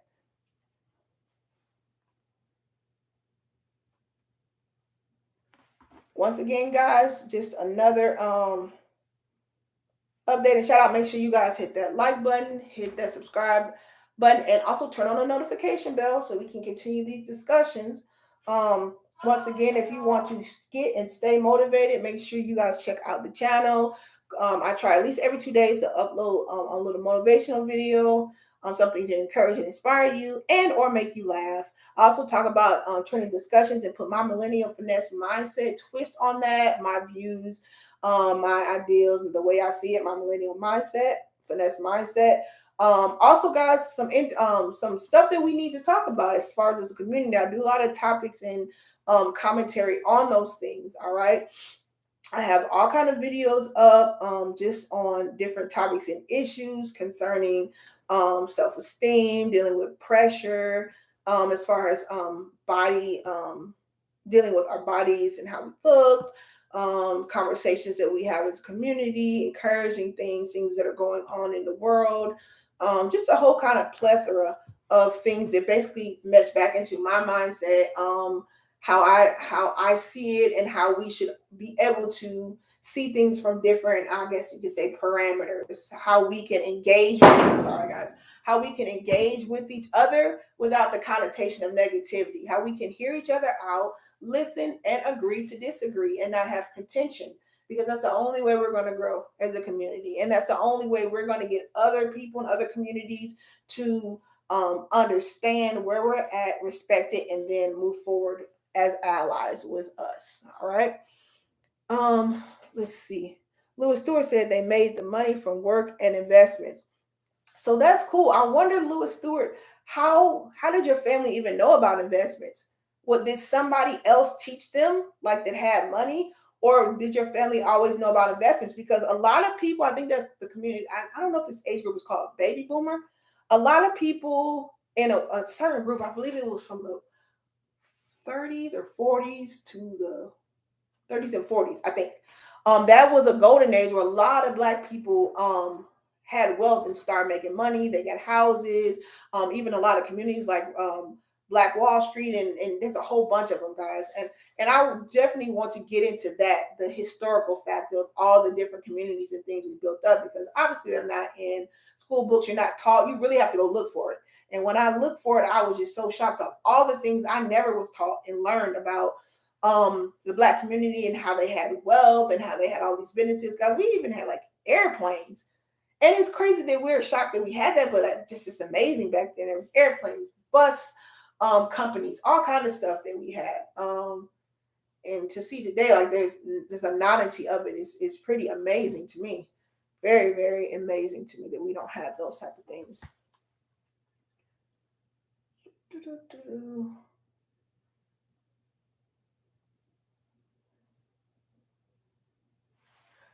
Okay, guys, I got about probably three more minutes. Then I gotta run some errands. This is so exciting, guys. I really appreciate the conversation. I really appreciate the engagement in the chat. Everybody was involved. Everybody was talking.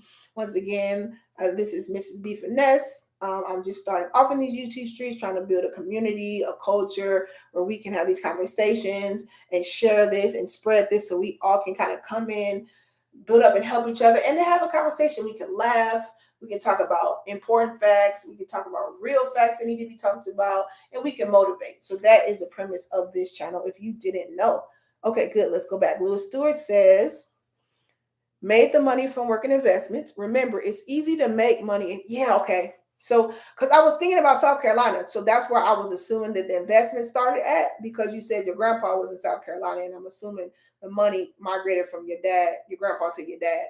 My parents are a part of the Great Migration. Okay, cool. Yeah, okay, cool. Black always had money. Yeah, and see, that's the thing people don't know about, and I think that would be such an encouraging thing, because you have to know kind of where you come from. Everybody wasn't slaves, and I think that's a bad paradigm to teach kids always, that when the black people in America first came, or however you want to word that they started off as slaves. That's not true. There were black people that came here from Europe that had money.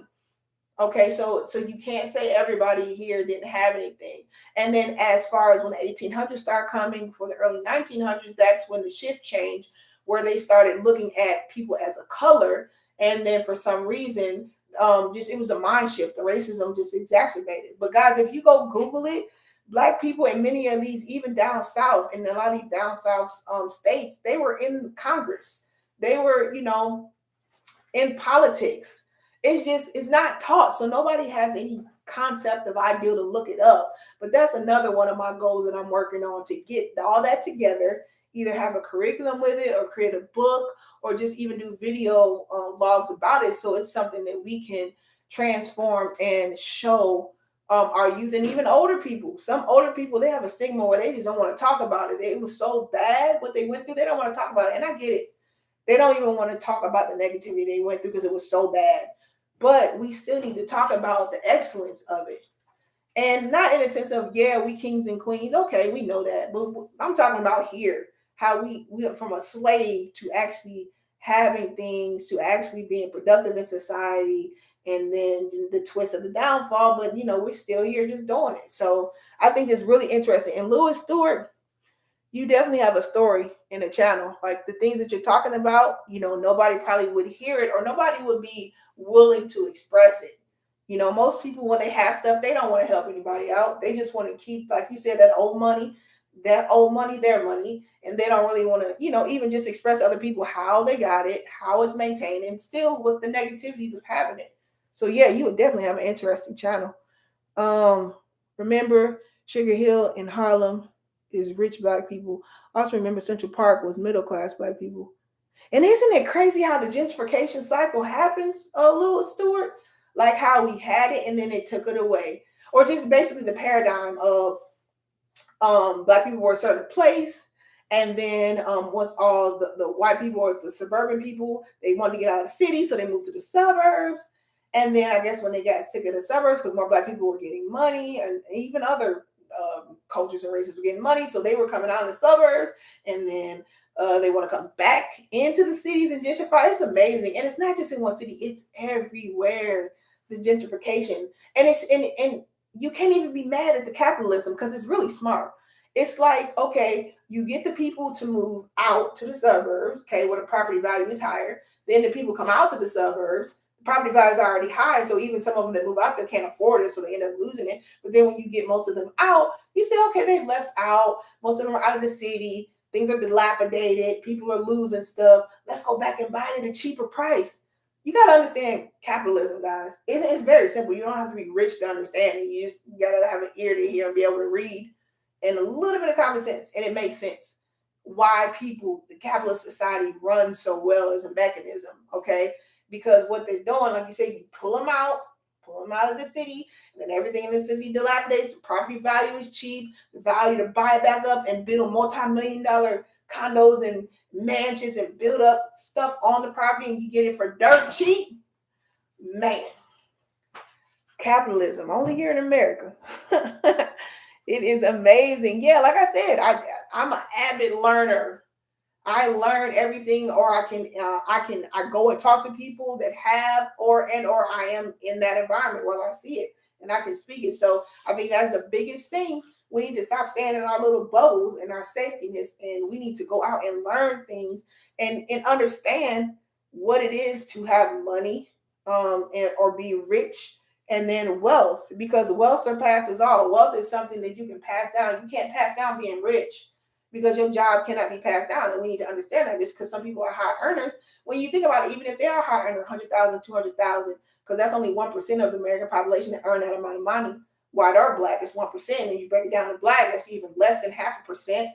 I digress. But when you get into that, you got to realize if they're working a job, somebody's taking out a portion of, well, not somebody, the government's taking out a good amount of that quarter, what, 2/3, I don't know, a good amount of that money, not 2/3, probably 1/3, is getting taken out of taxes. So they're making a good amount of money, block the taxes off, then you block out all the things they owe and pay. They could be just as poor as you. They could be working poor, making hundreds of thousands of dollars.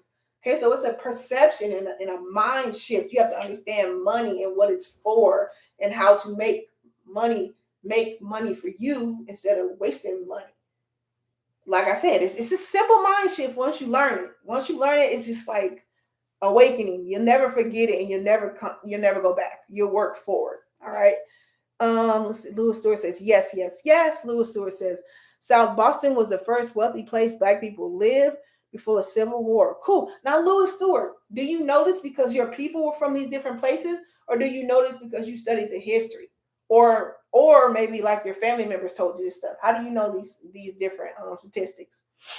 Because a lot of people just don't know this off the top of their head, or they just don't care to know it. So I think that's pretty interesting that you're spewing out all these facts about black people and where they were wealthy at in the United States. Very, very interesting.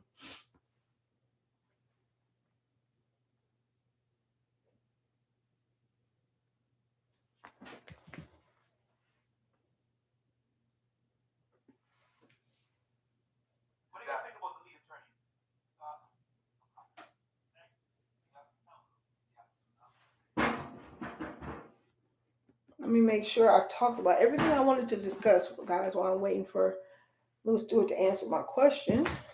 Make sure I got everything in I wanted to discuss. You guys, we had a great conversation today about mental health, guys. We talked about the discussion of mental health, and we've prefaced that around Lil Wayne because, like I said, I know a lot of teenagers and young adults could connect to him because they see that the ideal of somebody who is famous going through the same thing they went through. So we had a group discussion. It was very engaging in chat. I appreciate what everyone was saying. We talked about statistics, especially dealing with the youth and Black youth.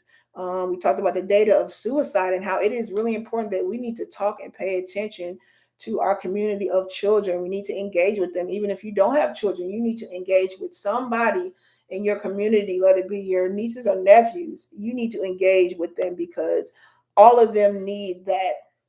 They need that foundation. They need somebody that they can feel and trust. And a lot of times, guys, even if they have a two-parent household, teenagers are funny and fickle. Teenagers and young adults, you guys know, you've been through it when you were a teenager. When you get a certain age, my granny say, start smelling yourself. And even though they could have the best parents, they got great parents that care about them, teenagers just don't want to engage with their parents for some reason. I don't know why, but most of them just they hate their parents, and that's okay. That's natural life growing up. So if you can step in a teenager's life, a young adult's life, a child's life, please do it. It's necessary in these times. Louis Stewart said, I studied Black history. Cool.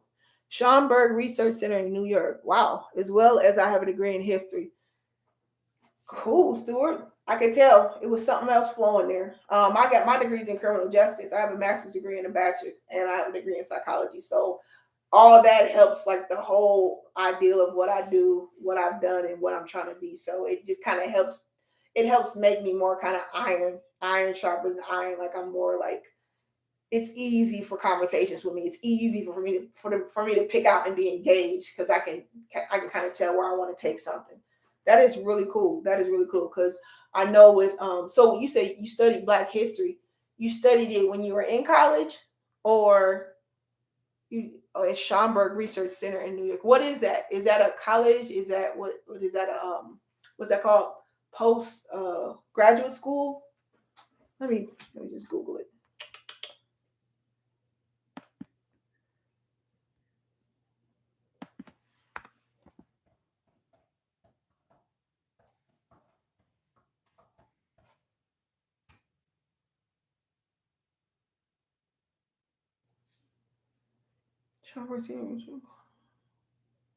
Oh, cool. It's a library. Neat. Neat. Okie dokie pokies. I'm going to get out of here. We've had such a great conversation, guys. I got to run some errands and get some stuff done. Like I said, pay attention to me. Set your notification bell. I'm trying to figure out the best time to get on here. I know I definitely like to come at 1 because I know my fam comes on at 11. I want to listen and hear them. And I'm still trying to figure out, guys, I might pop in at night. Sometimes that's better for me too. Got the family down, and then I can just kind of get into it and I can talk longer in the afternoon, like nighttime. It's probably like after 9 o'clock or so. So I'm going to figure that out and work it out and figure out which one is the best. But make sure your notifications bells are on so you can engage with me every time. I appreciate all of you guys in the chat. Lewis Stewart said, I can tell you are well educated. I studied history in Guilford College in North Carolina. Great talk. I will rock with you. Yeah. And like I said, I mean, it's so funny to me, Lewis Stewart, because I always forget about like that I have these degrees in education. But it just comes out of me. I think Lewis Stewart, I would still be like this even if I didn't go to school because like I love learning. You know what I'm saying? Like I love learning. I love engaging with people to learn. Like my whole purpose is to learn. I don't care if you are totally polar opposite than me.